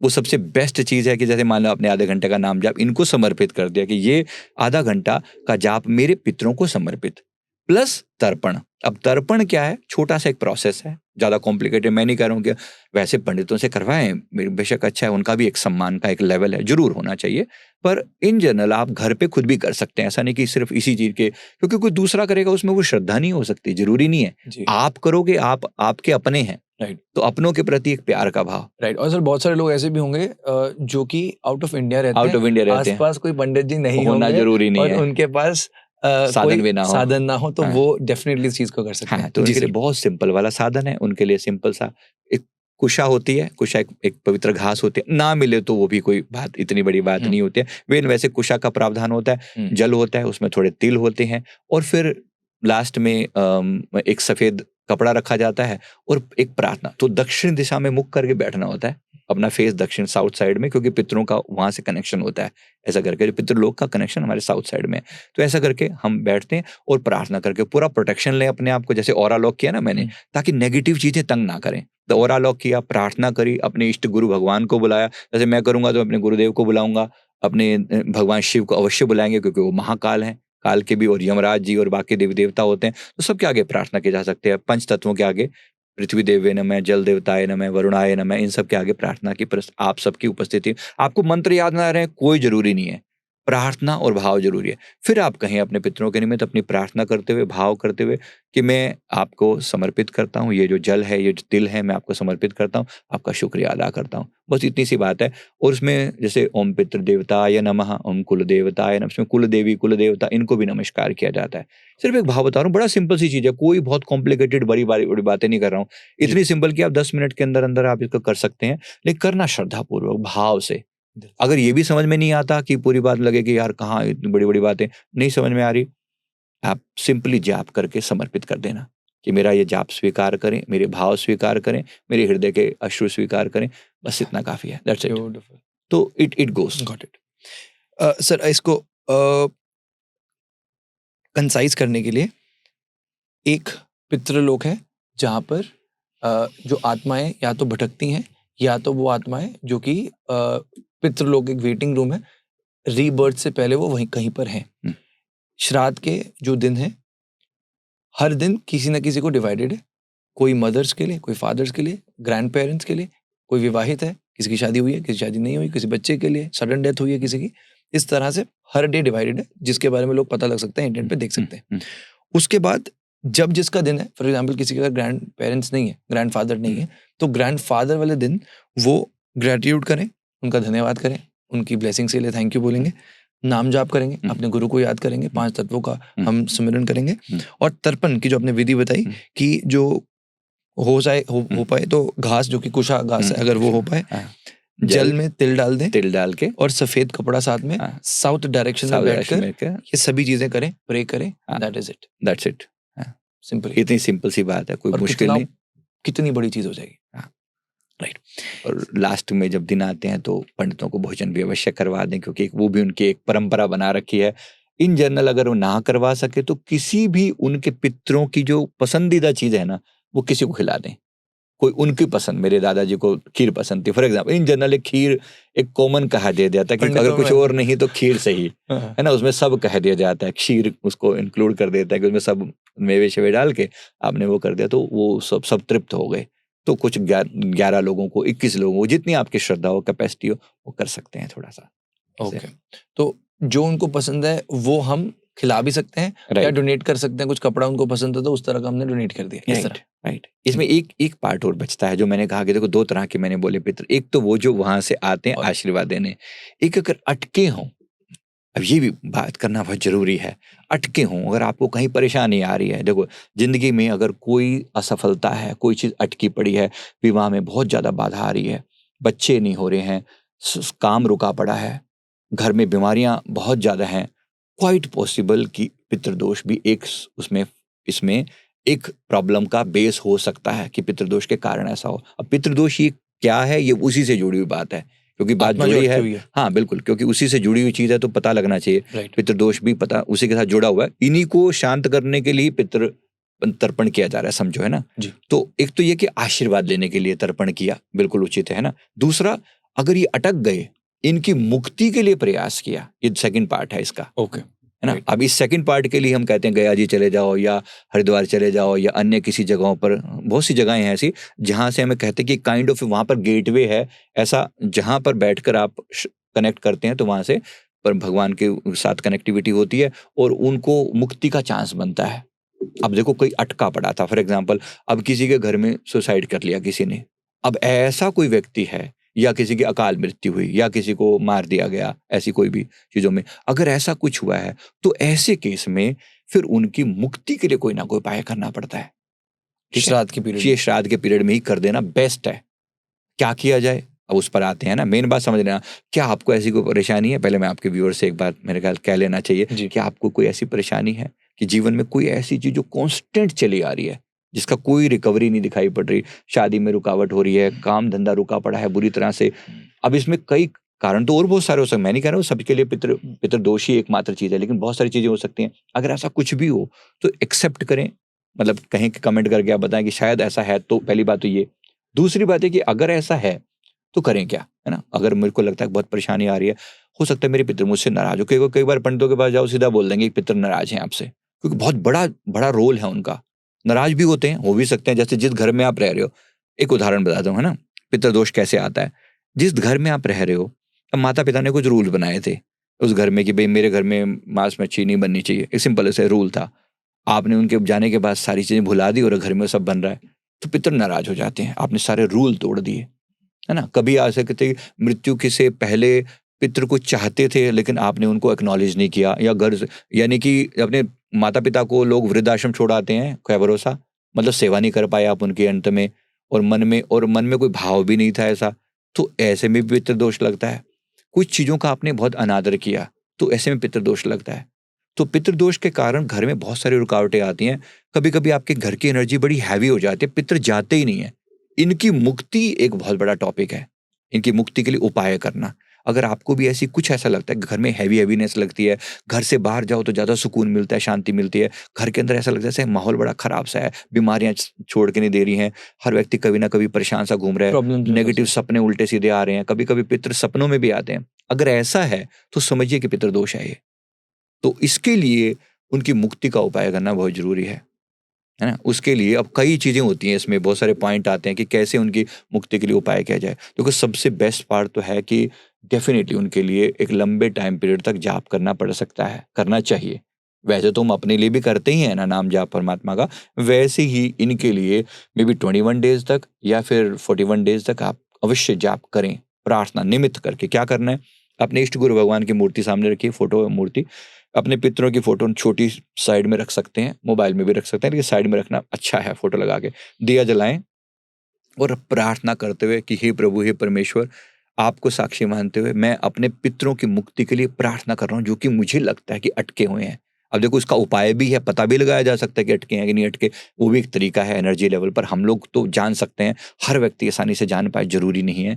मतलब एक तरीका होता है कि पता लगे कि पितृ वास्तव में अटके हैं, क्या है? पितृदोष है भी कि नहीं? पितृदोष है भी, तो कभी तो कुंडली से भी पता चल जाता है, एक बात तो ये भी होती है। बाकी सिम्पटम जो मैंने बताए, सिम्पटम से भी लाइफ थोड़ा में आइडिया प्रॉब्लम्स लग बहुत आ जाता रही है। हैं, तो देख रहा है कि एक हाँ। नॉर्मल सी लाइफ चल रही थी, पर बीच में कहीं ना कहीं राइट। काम अटक जाता है और कहीं ना कहीं प्रॉब्लम में फंसे ही हुए हैं हर वक्त, हाँ, जो कि नॉर्मली नहीं है हाँ, कि काम सबका बन रहा है, हमारा ही नहीं बन रहा। हमारा ही नहीं बन तो रहा। जहां पर इशू है तो पितृदोष हो सकता हो है, सकता माइट है। Be one of the cases. हाँ, might be one of the cases. तो उसके लिए आप कह रहे हैं नाम तो जाप। इसके लिए इंटेंशन डालकर आपने अपने इष्ट गुरु भगवान की मूर्ति के सामने स्पेशल प्रार्थना करी कि मेरे पितरों की मुक्ति करवा दीजिए। मैं ये जो जाप कर रहा हूँ, ये इनके निमित्त करूँ। इनके निमित्त इनका फल इन्हें प्राप्त हो। ये एक तरीका बेसिकली कितनी देर हो? कम से कम 20 से 25 मिनट ज़रूर जाप हो, कम से कम। Got it. कितने दिन तक? 21 डेज़ तक। कौन-सा नाम जपना है, ये आपकी श्रद्धा पर है ना? जो आपके इष्ट हैं, उनके हिसाब से ऐसा करें। जब ये रिलीज़ होंगे ना, तो आपको उनकी जाते हुए हँसता हुआ चेहरा या उनकी पीठ दिखाई पड़ेगी। मतलब रिलीज़ होंगे, बिल्कुल क्लियर इंडिकेशन देके जाते हैं कि हम जा रहे हैं। और ये जो टाइम पीरियड है ना पितृपक्ष, ये इसके लिए बेस्ट टाइम पीरियड है। हो सकता है कि आप इन्हें 15 दिनों में भी अगर लगातार नाम जप, जैसे 1 घंटा आपने डिवोट कर दिया कि भई मेरे को घर में बहुत तकलीफ हो रही है। वैसे भी तो आप तकलीफ तो झेल ही रहे हो ना, 1 घंटा जाप ही कर लो। और कुछ नहीं होगा तो आपकी आत्मा का कल्याण तो हो ही जाएगा, ये तो पक्का है। बहुत तो इसमें अच्छा, कुछ नुकसान beautiful, के लिए नहीं है, बिल्कुल नुकसान नहीं है। तो बिल्कुल। आप जो भी कर रहे हो अंत में जा रही है, कहीं न कहीं आपका कल्याण हो रहा है आत्मा का, और पितरों के निमित्त कर रहे हो। फिर कुछ उनकी कोई पसंदीदा चीज़ का दान कर दो। मैं आपको वैसे एग्ज़ाम्पल बता रहा हूँ। एक मैं किसी का प्रॉपर एग्ज़ाम्पल बताता हूँ। एक लड़की जयपुर की थी। वो लखनऊ से कहीं बिलॉन्ग करती थी। उसकी जब उसकी यहाँ पर कुछ मतलब कुछ प्रॉब्लम हुई और डेथ हो गई। लिवर का कुछ इश्यू हुआ एकदम से, और माता-पिता को नहीं पता, यहाँ पढ़ने आई हुई थी वहाँ से यहाँ पर। तो उसकी ये बात थोड़ी पुरानी है। तो उसकी डेथ के समय में से जो है ना कॉन्स्टेंटली हम लोग उसकी हीलिंग कर रहे थे। तो हम लोग हीलिंग तो हमें हमने उसका उसकी हम बाय ग्रेस ऑफ सद्गुरु जी हम देख पाते हैं, सोल्स के साथ कनेक्ट हो पाते हैं। तो उसकी सोल को हमने फ़ील किया वो अपने इस बॉडी के आस-पास में घूम रही है। हमने मतलब ऐसा फ़ील किया, देखा, जितना हमें समझ में आया। तो जो डेथ एंजल्स होते हैं ना, लेने आते हैं। मैं सबको इसलिए बता रहा हूँ क्योंकि बहुत के मन में क्यूरियोसिटी भी होगी, समझ भी होगी कि अटकते कैसे हैं और जाते कैसे हैं, रिलीज़ कैसे होते हैं। मैं आपको एक एग्ज़ाम्पल से समझा रहा हूँ। अच्छा, फिर उनके बाद फिर वो मैंने जो बताया कि वो बच्ची की जो सोल है वहीं आस-पास में, अपनी बॉडी के आस-पास में घूमती रही काफ़ी देर तक। अब ऐसी सोल्स को बिलीव ही नहीं होता कि मैं चली गई हूँ, मतलब मेरी बॉडी छूट चुकी है। वो बार-बार अपनी बॉडी में एंटर करने का प्रयास कर रही है। ऐसे कि भई मेरे लिए तो भी ये मेरा ये तो शरीर तो ये पड़ा देखो, ये मैं हूँ, ये शरीर है, तो अपने बॉडी में एंटर करने का प्रयास करती है। लेकिन ऑब्वियसली वो कॉर्ड क डिस्कनेक्ट हो जाती है, उसके बाद फिर वो नहीं हो पाती, राइट? तो उसके लिए एक सिल्वर कॉर्ड होती है जो हमारी नाभि से उस बॉडी को स्पिरिचुअल बॉडी को कनेक्ट करती है। तो ये डिस्कनेक्ट हो जाती है मृत्यु के समय में। नॉर्मली हम एस्ट्रल ट्रैवल करते हैं तो कनेक्टेड रहती है।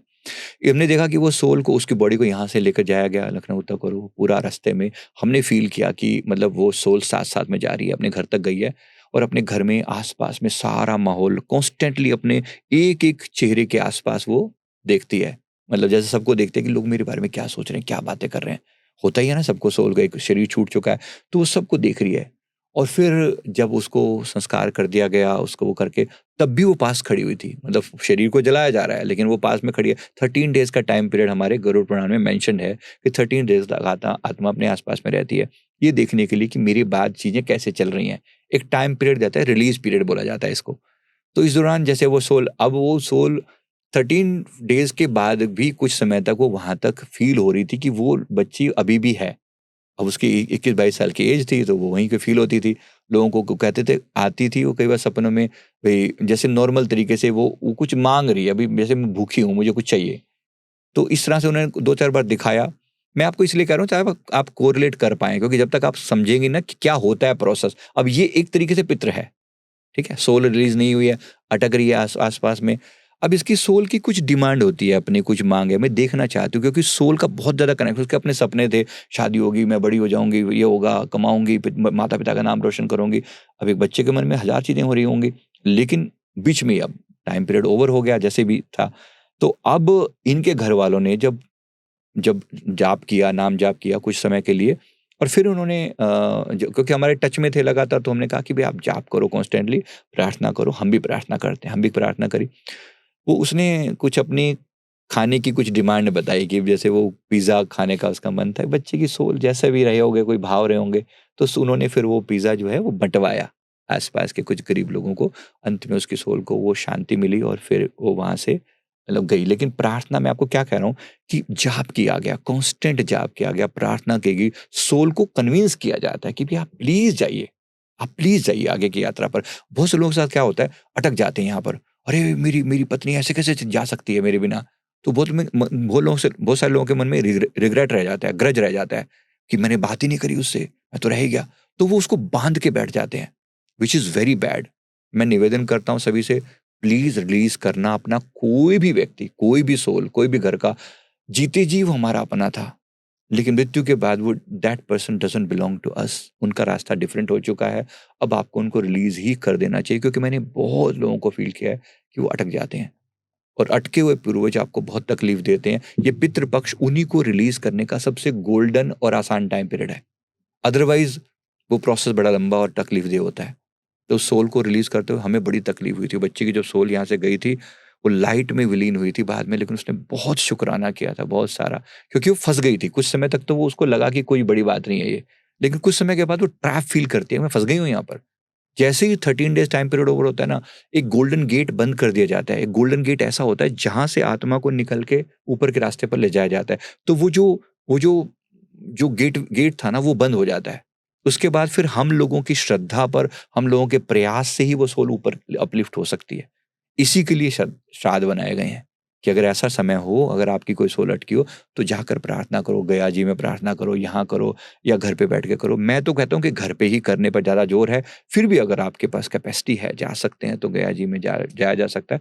पर फिर भी आपकी श्रद्धा का कोई मोल नहीं है, मैं फिर कह रहा हूँ। जी, कितने कहीं चले जी, जाओ, आपकी श्रद्धा बेशकीमती है। राइट। सर, जैसे आपने कहा कि ये सोल्स अटक जाती हैं। एक जो हम बात सुनते हैं कि जो आफ्टर डेथ यमराज आते हैं, यमराज लेकर जाते हैं, हुँ। तो फिर वो इन सोल्स को लेकर नहीं जाएँगे? नहीं, जैसे आप देखो ना, आप सोल की फ्री विल के बगैर नहीं जाया जाता।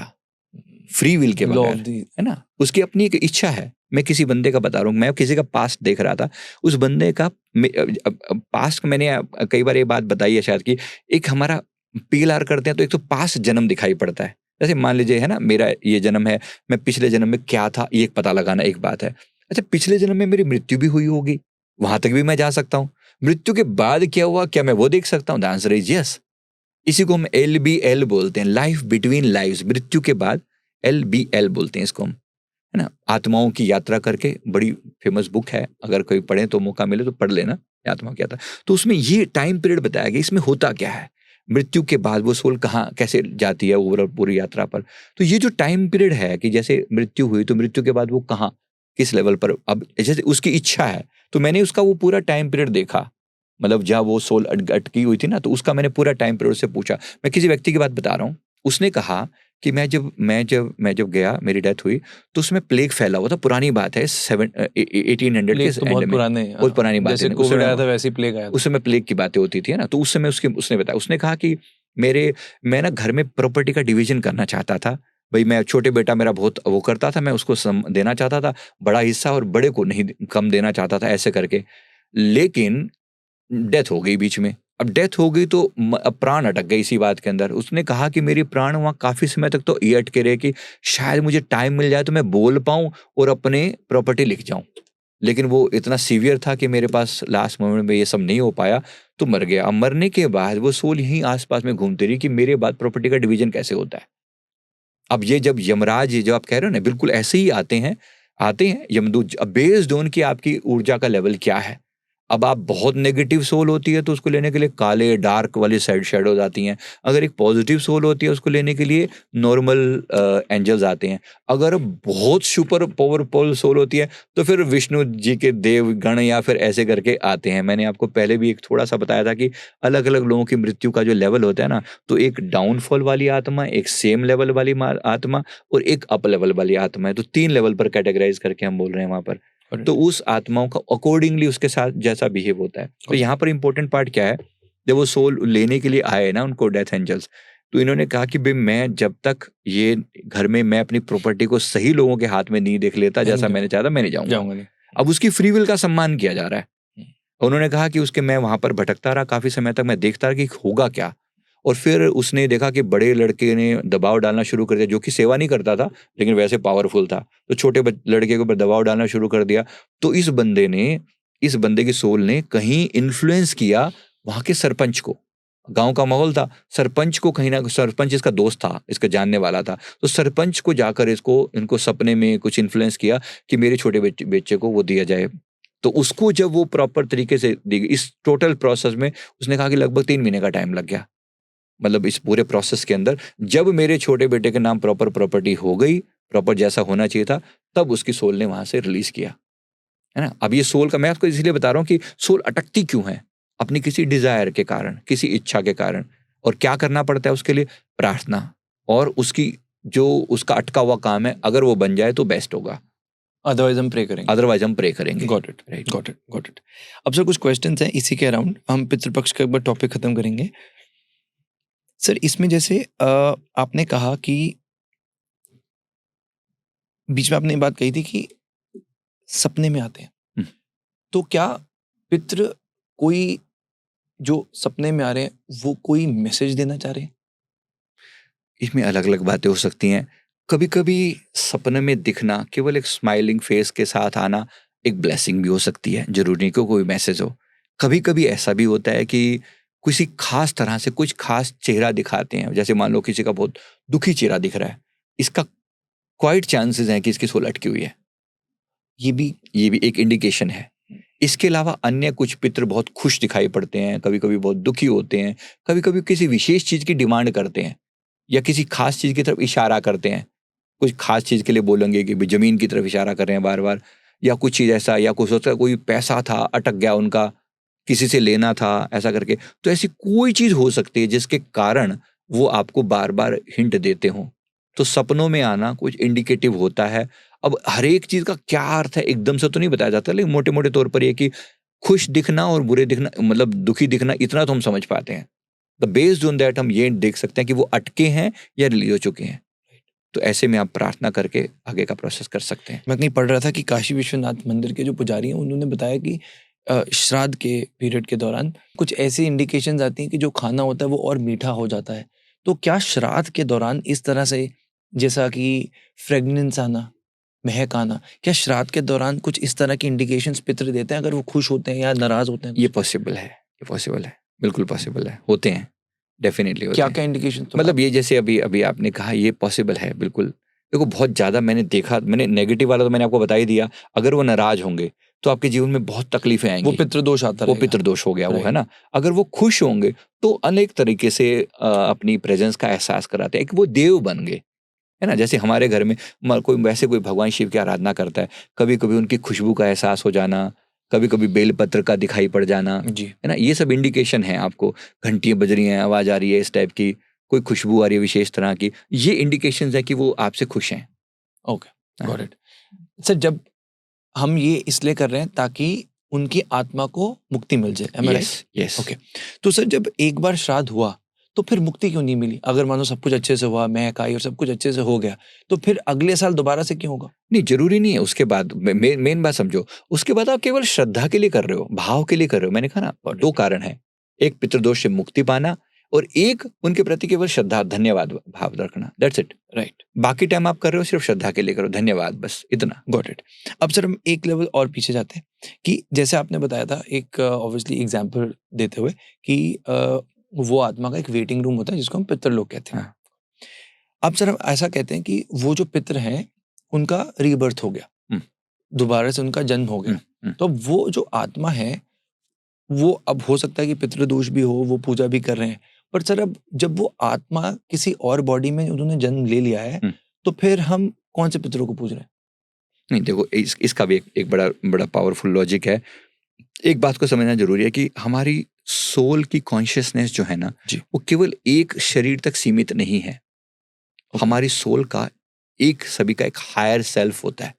एक वर्ड जानना सबके लिए जरूरी है। हायर सेल्फ का मतलब क्या होता है? हमारी सोल का जो ओरिजिनल ब्लूप्रिंट है, एक आत्मा का ओरिजिन होता है जहां से हमारी आत्मा, उसे आत्मलोक कहते हैं, स्पिरिट वर्ल्ड कहते हैं, राइट? तो एक स्पिरिट लोक, आत्म जगत के नियम करके एक किताब है, बड़ी फेमस बुक है, अनीता मुरजानी शायद उनका नाम है जहां तक मुझे याद है। तो laws of the spirit world करके हिंदी में इंग्लिश में अवेलेबल है, तो प्लीज एक बार पढ़ना, पूरी बात समझाने के लिए बोल रहा हूँ। Laws of the spirit world. तो स्पिरिट वर्ल्ड करके एक जगह है, ये पितृलोक वहीं पर है जहां जहां हमारे पितृलोक है, उसी के पास में एक जगह है जिसका नाम है आत्मलोक, स्पिरिट वर्ल्ड। तो आत्मलोक क्या है? वो हमारी आत्माओं का ओरिजिनल प्लेस है जहां से हमारी आत्मा जब इस धरती पर आती है तो वो उस जगह से आती है। अब जब उसका जन्म भी हो जाता है ना किसी दूसरी जगह पर, तो वहां पर उसके सिग्नेचर मौजूद रहते हैं, उसकी ओरिजिनल एनर्जी मौजूद रहती है, ठीक है? एक एनर्जी का पार्ट मौजूद रहता है। एग्जाम्पल के लिए मैं पूरी बात समझा ताकि शायद समझने में दिमाग गड़बड़ा ना जाए जी। जैसे मान लो, मैंने एग्जाम्पल देता हूँ कि मैं अपने घर में बैठकर हनुमान जी को याद करता हूँ, आप अपने घर में बैठकर हनुमान जी को याद करते हैं। तो ऐसा तो नहीं है कि हनुमान जी पहले मेरे पास आएंगे फिर आपको तब तक वेट करनी पड़ेगी, भाई आपका नंबर 18वां है, जरा लिस्ट में सबके पास, इनके पास उनके पास उनके पास उनके पास जाएंगे, फिर आपके पास आएंगे। हनुमान जी के पास एक गुण है, मल्टी प्रेजेंस, है ना? यानी एक ही समय में वो राघव जी के साथ भी हो सकते हैं, वो संजीव जी के साथ भी हो सकते हैं, वो कहीं अन्य भी हो सकते हैं, जी। हो सकते हैं ना? तो आत्मा के अंदर एक गुण है स्वाभाविक ही, पर हम कहेंगे क्या वो केवल हनुमान जी की आत्मा के साथ है? नहीं, ऐसा नहीं है। हमारी आत्मा सबके अंदर एक ही जैसी आत्मा है।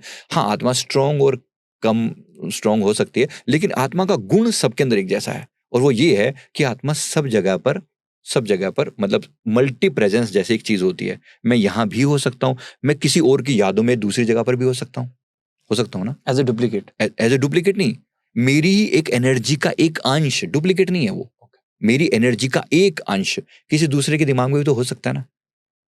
अर्थ तो यही है ना, एनर्जी तो है वो, एनर्जी, बात को समझना, आत्मा एक एनर्जी तो है। आत्मा को हम एक इंडिविजुअल सच्चाई मान के इस लिमिट में नहीं डाल सकते, this is the only place where atma is and this is not where it is. ऐसा नहीं है बिल्कुल भी इसके लिए।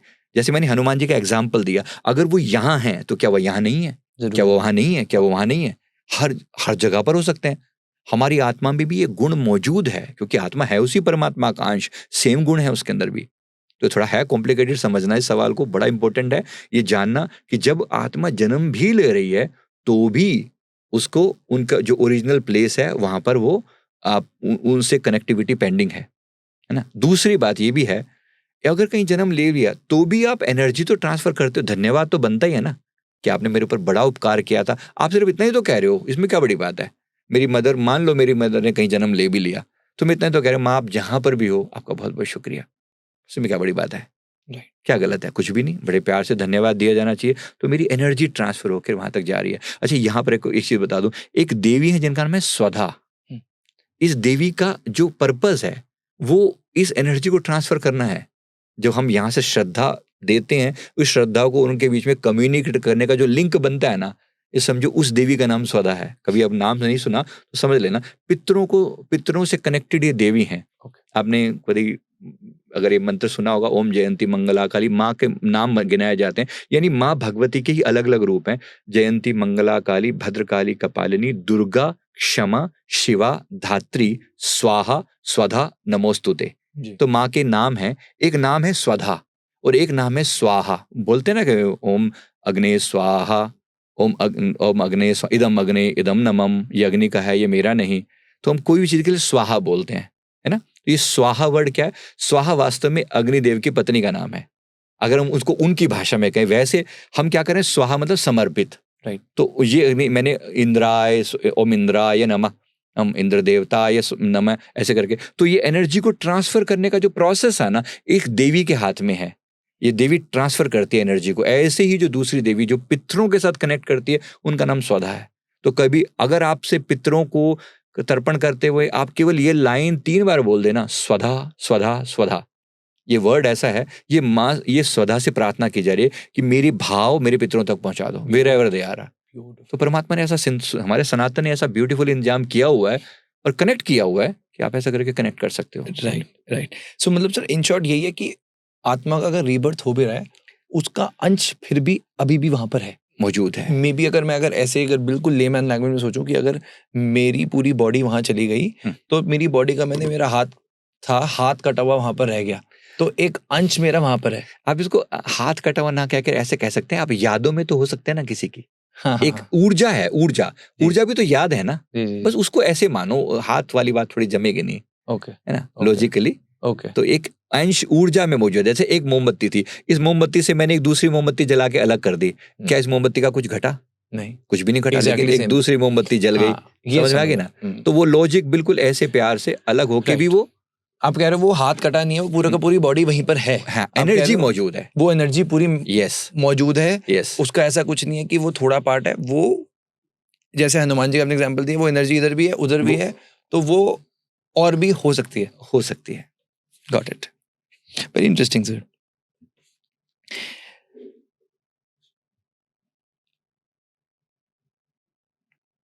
सर अब ना मैं कुछ आपको रैंडम क्वेश्चंस पूछ रहा हूँ जो कि लोगों ने कमेंट्स में पूछे थे।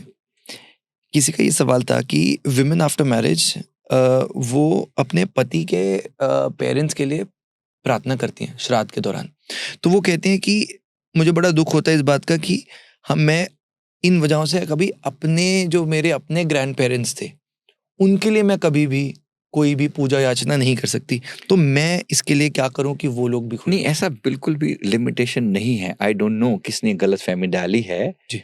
स्त्रियां कर सकती हैं, बिल्कुल कर सकती हैं। वो अपने पेरेंट्स के लिए भी कर सकती हैं, मतलब अपने पेरेंट्स के लिए भी और अपने इन लॉज के लिए भी कर सकती हैं। करना चाहिए, इसमें कोई बुराई नहीं है। भाई श्रद्धा ही तो दिखा रहे हो आप, इसमें क्या, थैंक यू तो बोल रहे हो। पापा मम्मी, मेरे जो ओरिजिनल पापा मम्मी थे उनका धन्यवाद, और मेरी जो इन लॉज हैं इनका धन्यवाद, और इनकी मुक्ति में अगर कुछ कमी रह गई हो तो मैं उनके लिए प्रार्थना कर देती हूँ। मैं कहता हूँ एक स्त्री का तो सबसे बड़ा दायित्व है, और आप खुद देवी स्वरूपा हो, अपने स्वरूप को मत भूलो। तो आपके लिए मैं सब सारी स्त्रियों का सम्मान करते हुए कह रहा हूँ कि आपको तो परमात्मा ने वो शक्ति दी है कि आप खुद भी चाहे ना, आप 2-2 घरों को संवार रही हैं, तो ये बहुत बड़ी बात है। भूलिएगा मत अपनी शक्ति को, अपनी पावर को। जिस स्वधा देवी की मैं बात कर रहा हूँ ना, वो भी है तो देवी ना, स्त्री रूप ही तो है ना, उसी माँ को नमस्कार कर रहे हैं। तो धन्यवाद है, आप अपनी ऊर्जा को पहचानिए और अपने आप को किसी भी लेवल पर कमजोर ना समझिए कि आप ये कर सकती हैं और ये नहीं कर सकती। ये नियम कुछ लोगों ने अपने हिसाब से लिमिटेशन करके बनाए हैं, लेकिन वास्तव में आपके लिए ऐसी कोई वो नहीं है कि आप बड़े प्यार से उनके लिए करें, और उनकी मुक्ति में आपसे बड़ा सहयोगी कोई और नहीं हो सकता। ब्यूटीफुल। सर किसी का ये भी कुछ सवाल थे कि जब हम सोल की बात करते हैं तो भगवत गीता जो कि हमारे वेदों का एसेंस बताया जाता है, उसमें कई बार हम सब ने पढ़ा है कि जो सोल है वो इटर्नल होती है, सोल को काटा नहीं जा सकता, सोल इज वेरी पावरफुल। तो सवाल ये है कि जब कोई चला जाता है, जब किसी की सोल चली गई, तो क्या सिर्फ एक भावना करने से और क्या कुछ खिलाने से उस आत्मा को मोक्ष मिल जाएगा? क्योंकि जो इस जन्म में तपस्या कर रहे हैं, साधना कर रहे हैं, वो एक पूरी लॉन्ग लास्टिंग एक्टिविटीज कर रहे हैं ताकि उनकी आत्मा को मोक्ष मिले। तो जिन्होंने कुछ नहीं किया, तो क्या जाने के बाद श्राद्ध में हम उनके लिए पूजा करते हैं और उनको मोक्ष मिल जाता है? ये फेयर कैसे? नहीं, मोक्ष नहीं, पहले वर्ड क्लियर कर ले रहे हो। ये मोक्ष वर्ड थोड़ा सा कंफ्यूजिंग है जी। एक मोक्ष है परम मुक्ति, मतलब द्वारा ट्रांसमाइग्रेशन के आने जाने के चक्कर से पूरी तरह मुक्त हो जाना, वो है रियल मोक्ष, है ना। इसको मैं मुक्ति वर्ड यूज करूं तो ज्यादा ठीक है, मतलब केवल प्रेत योनि से मुक्ति की बात कर रहा हूं यहाँ पर। करेक्ट। ये जो आप श्राद्ध कर रहे हो, ये सिर्फ उनको प्रेत योनि से मुक्त कराने के लिए, मोक्ष नहीं पॉसिबल। मोक्ष बहुत बड़ी बात है, मोक्ष तो वही है जो आप बात कर रहे हो, यानी जिसके लिए प्रयास करने पड़ेंगे। होना तो ये चाहिए था कि ये व्यक्ति जीवन भर इसने प्रयास किए होते, हमने प्रयास किए होते, तो हम यहाँ से मोक्ष ही लेकर जाते। कौन मेरा तर्पण करेगा नहीं करेगा, मैं अपना तर्पण अपने साथ लेकर जा रहा हूँ, मैं अपना तर्पण खुद करके जा रहा हूँ, है ना। मेरी आत्मा इतनी परम मुक्त होकर जाए कि मुझे पीछे मुड़ने की जरूरत ही ना पड़ेगी। कौन मेरा तर्पण करेगा नहीं करेगा, why should I be dependent. और तपस्वी लोगों का तर्पण कौन करता है, साधकों का तर्पण कौन करता है, कौन करेगा नहीं करेगा, I am not dependent on anyone. होना क्या चाहिए, जीते जी अपने आप को उस लेवल पर लेकर जाओ कि आपके आत्मा ने इतने शुभ कर्म किए हों, इतने पवित्र कर्म किए हो, इतना जप तप किया हो कि प्रभु परमात्मा के दूत आपको लेने के लिए आए। फिर आपको किसी मोक्ष की जरूरत नहीं है, बल्कि आप आओगे तो सिर्फ आशीर्वाद देने आओगे किसी को, यानी किसी पर डिपेंडेंट नहीं हो। डिपेंडेंट कौन हो रहा है, जिसके अंदर कोई अटकाव था। तो ये क्लियर होना बहुत जरूरी है। आप जिसकी बात कर रहे हो वो परम मुक्ति है, या निर्वाण वर्ड कह सकते हो उनके लिए, जी, है ना। ये जो बात हो रही है ये केवल इस प्रेत योनि से मुक्ति की बात हो रही है। That should be clear. Got it, right. ये बहुत इंपॉर्टेंट था सर, ये टच करना। जो मोक्ष है वो तो एक एनलाइटेंड बीइंग्स के लिए जो पूरी तपस्या कर रहे हैं, मुक्ति इसलिए है जिसकी आत्मा अटक गई है किसी वजह से, उनको मुक्ति दिला रहे हैं, उनको प्रेत योनि से मुक्ति, प्रेत योनि से मुक्ति दिला रहे हैं। Very clear. हाँ, ओके, गॉट इट। और सर जो इस वक्त ये तो जो आत्मा अटकी है वो है, और जो आत्मा पितृलोक में है उनके लिए भी हम मुक्ति वर्ड यूज करेंगे? नहीं, उनके लिए मुक्ति नहीं है, वो तो पहले से ही, मतलब कम से कम यहाँ से तो निकल चुकी है वो। ओके, वो अब वेटिंग लिस्ट में अगला जन्म लेने के लिए। तो उनके लिए हम क्या करते हैं कि मेरे पितरों को, हे परमात्मा, मेरे पितरों को सही राह दिखाना कि उनका जन्म अच्छा हो, अगला जन्म अच्छा हो, और ऐसा जन्म हो जिससे वो मोक्ष पा सकें। हम प्रार्थना तो कर ही सकते हैं ना अपने पितरों के निमित्त, है ना। हम ये तो कह ही सकते हैं, मैं भी आपके लिए कह सकता हूँ कि प्रभु इनको इतनी सद्बुद्धि देना कि ये मोक्ष पा सकें, ये सही दिशा में जाएं। तो ये तो प्रार्थना की जा सकती है, तो बस ये प्रार्थना की जाती है, दैट्स इट। और सर बाद में भी जो पितर होंगे वो हमारे लिए अच्छे के लिए प्रे करते होंगे, ब्लेसिंग्स देते होंगे? नहीं, ब्लेसिंग तो डेफिनेटली आती है। देखो, कोई आत्मा जब मुक्त होकर भी जाती है, मैंने दो बताया ना, दो तरह के पितर हैं। अगर ये आत्मा यहाँ से मुक्त होकर जाती है ना, खूब आशीर्वाद देकर जाती है, खूब। हमारा तो काम इसी से जुड़ा हुआ है। एक दूसरी चीज है कि जो आत्माएं जा चुकी हैं वो तो फिर आशीर्वाद देती ही देती हैं। मैंने कहा ना, जो पितृलोक में है वो तो खूब आशीर्वाद देती हैं, क्योंकि उनके लिए आप उनको याद कर रहे हो, सिर्फ धन्यवाद दे रहे हो। हाँ, वो नाराज ना हो, उनकी नाराजगी दूर करना बहुत जरूरी है। वो मैंने आपको कारण बता दिए ना, उस टाइप से। जी। सर शकुंतला जी कमेंट करती हैं, उन्होंने सवाल किया कि बहुत ही लास्ट मोमेंट था और उनकी जो डॉटर थी उन्होंने कहा था कि मेरे से 10 मिनट बात कर लो, और किसी कारणवश उनको वहां से जाना पड़ा। और जब वो चली गई और वापस आती है तो देखते हैं कि उनकी डॉटर की डेथ हो जाती है। तो उन्होंने कहा कि इतने साल हो गए जीवन में और अभी भी ना दिल में बहुत बड़ा पत्थर है कि मैंने अपनी बेटी को वो 10 मिनट क्यों नहीं दिए। तो उनका ये सवाल था कि इन पर्टिकुलर जो श्राद्ध हो रहे हैं, मैं ऐसा क्या करूं कि मेरे जीवन में ये जो दिल पे पत्थर है वो हट जाए? देखो, इसके लिए यही तरीका है कि आप ना उनको कहें कि आप बड़े प्यार से एक बार तो आपको अपनी बेटी की सोल लेवल पर एक प्रार्थना अवश्य करनी चाहिए। आप कहिए, बेटी का नाम लेकर पुकारिए, लेकिन उससे पहले अपने इष्ट गुरु भगवान को बुलाइए। जैसे मान लीजिए भगवान शिव आपके इष्ट हैं, तो पहले उनको बुलाइए। फिर अपनी बेटी की सोल से प्रार्थना कीजिए कि आप जहां भी हैं, मेरे भाव, ये यही मैं बोल रहा हूँ यहाँ पर, यहाँ भगवान शिव और स्वधा, ये माँ, इनका काम है। आप इनके थ्रू प्रार्थना करो। आप कह रहे हो कि मैं प्रार्थना करती हूँ कि मेरी बेटी मेरी बात को ध्यान से सुने, मैं अपनी उस चीज के लिए माफी चाहती हूँ, और मैं ये प्रार्थना करती हूँ कि आप आगे की यात्रा आपकी सुखद हो, सफल हो, और अगर आपका कोई मैसेज था जो मेरे प्रति हो तो प्लीज मेरे अंतर में किसी रूप में, चाहे मेरे सपनों में आकर मुझे वो मैसेज जरूर कन्वे करें। मेरे लिए जो पॉसिबल हो पाएगा मैं जरूर करूंगी। इनको जरूर कहना चाहिए ऐसा। वैसे अगर सोल की यहाँ से मुक्ति हो चुकी है ना, तो फिर वो कोई अटकाव वाली बात नहीं है, तो परेशानी इनको नहीं होनी चाहिए। पर हाँ, एक इमोशंस हैं, भाव हैं, इसीलिए होता भी है। तो ऐसे में इनको रिलीज के लिए, मतलब मेरे भाव भी रिलीज हो जाएं, है ना, ये मेरे भाव भी उनसे रिलीज हो जाएं, तो मैं हृदय से प्रार्थना करती हूँ। और जो भी इसके लिए कुछ जप जरूर कर लें, हो सके तो महामृत्युंजय का जप 20 मिनट डेली किस दिन तक करें, तो उनकी जो नेगेटिविटी का जो भाव है ना मन में, वो भी रिलीज हो जाएगा पूरी तरह से। ब्यूटीफुल। सर मैं थोड़ा सा आना चाहता हूँ आत्महत्या पे। बहुत से लोग हैं जो कि सोचते हैं, प्रश्न भी आता है कि अक्सर हम केसेस भी सुनते हैं, इवन बॉलीवुड में भी हम बहुत सारे ऐसे केसेस भी जानते हैं जहाँ पर प्रेशर की वजह से, वर्क कल्चर की वजह से, और लोग अभी भी इतने सारे केसेस, अतुल सुभाष का भी केस आया था जहाँ पर उन्होंने सुसाइड कर ली। तो सर जो ये जो सुसाइड की जाती है, इनकी सोल्स का क्या होता है? कोई पास्ट लाइफ का अगर आपका कोई पुराना एक्सपीरियंस अगर आप शेयर कर सकें यहाँ पे। ये थोड़ा सा टफ है, क्योंकि इनके इनके लिए देखो क्या होता है, जो खुद को मारते हैं, मैं यही वर्ड यूज़ करूँगा अभी, है खुद को मारना। तो खुद को मार रहे हैं जो लोग, मैं कभी एक एग्जांपल से बताता हूँ, जैसे आपको क्लियर हो जाएगा। एक सबसे बड़ी बात इसमें क्या होती है, जो खुद को मार लेते हैं ना, पहली बात तो ये बहुत ही ब्रह्म हत्या के बराबर इसको दोष मिलता है, ये बहुत खतरनाक है। आपको किसने हक दिया खुद को मारने का, ऐसा परमात्मा के तरफ से प्रश्न होता है, क्योंकि ये देह बेशकीमती है, नर नारायणी देह परमात्मा ने दी है। जीवन के संघर्ष में हो सकता है आप थोड़े टफ रही हों आपके लिए चीज़ें, लेकिन वो आपके सोल कॉन्ट्रैक्ट का हिस्सा हुई होंगी, ऐसा होता है। और इसलिए ये सबसे लास्ट, मतलब कभी सोचनी ही नहीं चाहिए ये वाली बात तो। अब जिन्होंने कर लिया उनके बारे में कहूँ, मैं सबके लिए पहले एक संदेश दे दूँ, ये ज़रूरी है। ऐसा इसको एक शॉर्टकट मत मानिए कि जीवन में थोड़े टफ है, तो लोगों को लगता है कि चलो ये कर लो और यहाँ से उसके मुक्ति बाद मिले, यहाँ से कष्ट तो मुक्ति देने के लिए मिलेगी। यहाँ से। जबकि मैं कह रहा हूँ इतना कष्टपूर्ण होता है ना, इतनी तकलीफ होती है जिसका कोई हिसाब नहीं। मैं किसी व्यक्ति का अनुभव बता रहा हूँ जो मेरे साथ, जिनका मैंने पास्ट लाइफ रिग्रेशन किया। ऑब्वियसली मैं नाम नहीं बता सकता। तो उन्होंने कहा कि पिछले जीवन, इनका इस जीवन में इनकी बहुत तकलीफ है। इनको ना गले में ना घुटन जैसी फील होती है, यहाँ पर घुटन जैसी लगती थी बार-बार, कैसे सारा दिन ऐसा लगता है ऐसे करके। तो ये जब लगा, और इवन यहाँ पर उनके मतलब रस्सी के निशान तक भी फील होते थे। यानी उन्होंने कहा बचपन में तो ऐसा लगता था जैसे ये रस्सी रस्सी के निशान है, अब तो नहीं थे, लेकिन उन्होंने कहा कि बचपन से ऐसा लगता था जैसे रस्सी के निशान मेरे गले पर अटके हुए हैं। तो जब हमने पास्ट जब देखा, तो ये इनको तब समझ में आया कि इन्होंने लास्ट बर्थ में खुद को मारा था। यानी कि फांसी लगाकर खुद को लटक गए थे। क्या कारण था? तो वो कारण जो है ना, वो कारण जो है वो उनका कुछ आपस में किसी उसके साथ, जैसे किसी ने इनको वो पैसा लेके ब्याज पे मोटा-सा पैसा पैसा जो है जैसे दे के, और लास्ट में जब उसको बेइज़्ज़ती करी सरेआम पब्लिकली कि भई तू तो किसी उसका नहीं है, और उस तरीके से उनकी बेइज़्ज़ती करी, तो वो नहीं लौटा पाए थे समय पर। और लास्ट में उनका कहा कि मैं मर जाऊँ तो ज़्यादा अच्छा है। तो ऐसा करके उन्होंने अपने आप को मार डाला। उन्होंने कहा कि उनकी एज उस समय में लगभग 40 साल की रही होगी।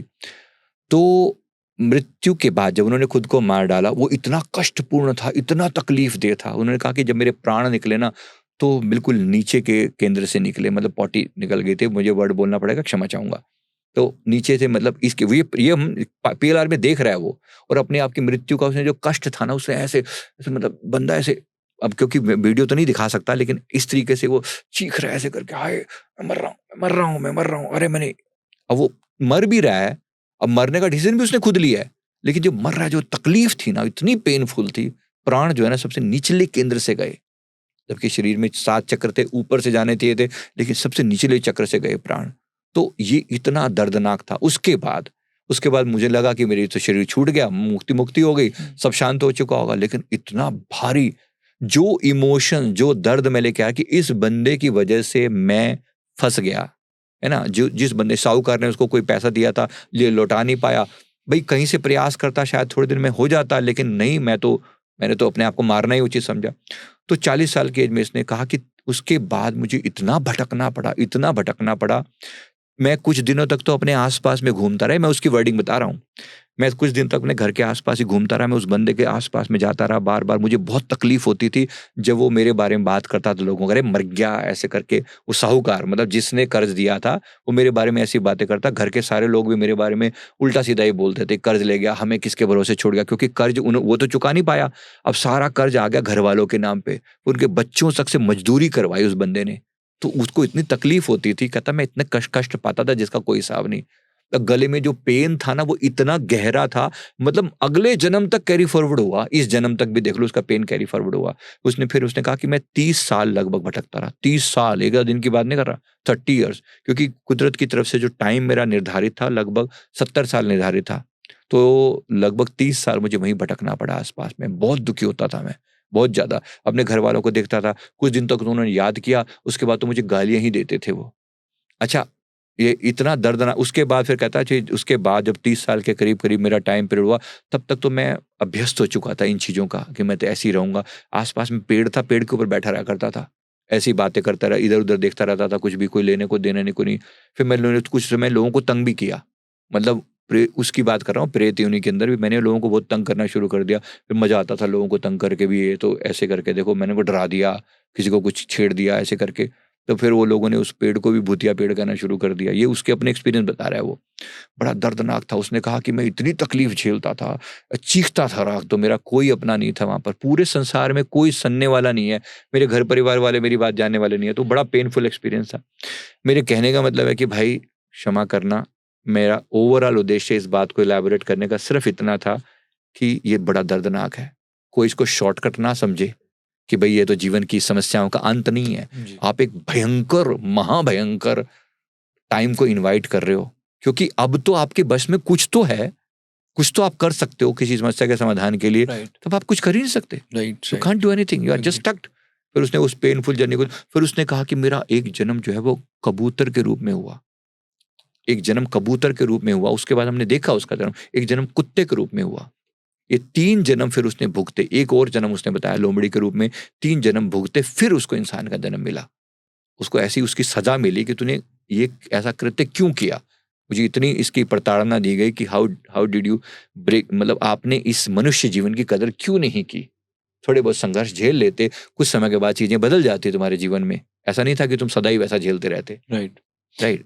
राइट सर, जैसे आपने भी बोला कि उनका ऐसे ऐसे अलग अलग एनिमल्स बने वो, तो ये भी एक कहते हैं ना कि 84,000 योनियों के बाद 84 लाख 84 लाख योनियों के बाद आपको मनुष्य का जन्म मिल- मिलता है। तो फिर इनकी 84 लाख योनियों के बाद इनको दोबारा से ह्यूमन लाइफ मिली। नहीं, ऐसा नहीं है। देखो कुछ चीजों के लिए क्या होता है, कभी कभी किसी एक गलत कृत्य के कारण आपको एक डाउनफॉल में डाल दिया जाता है।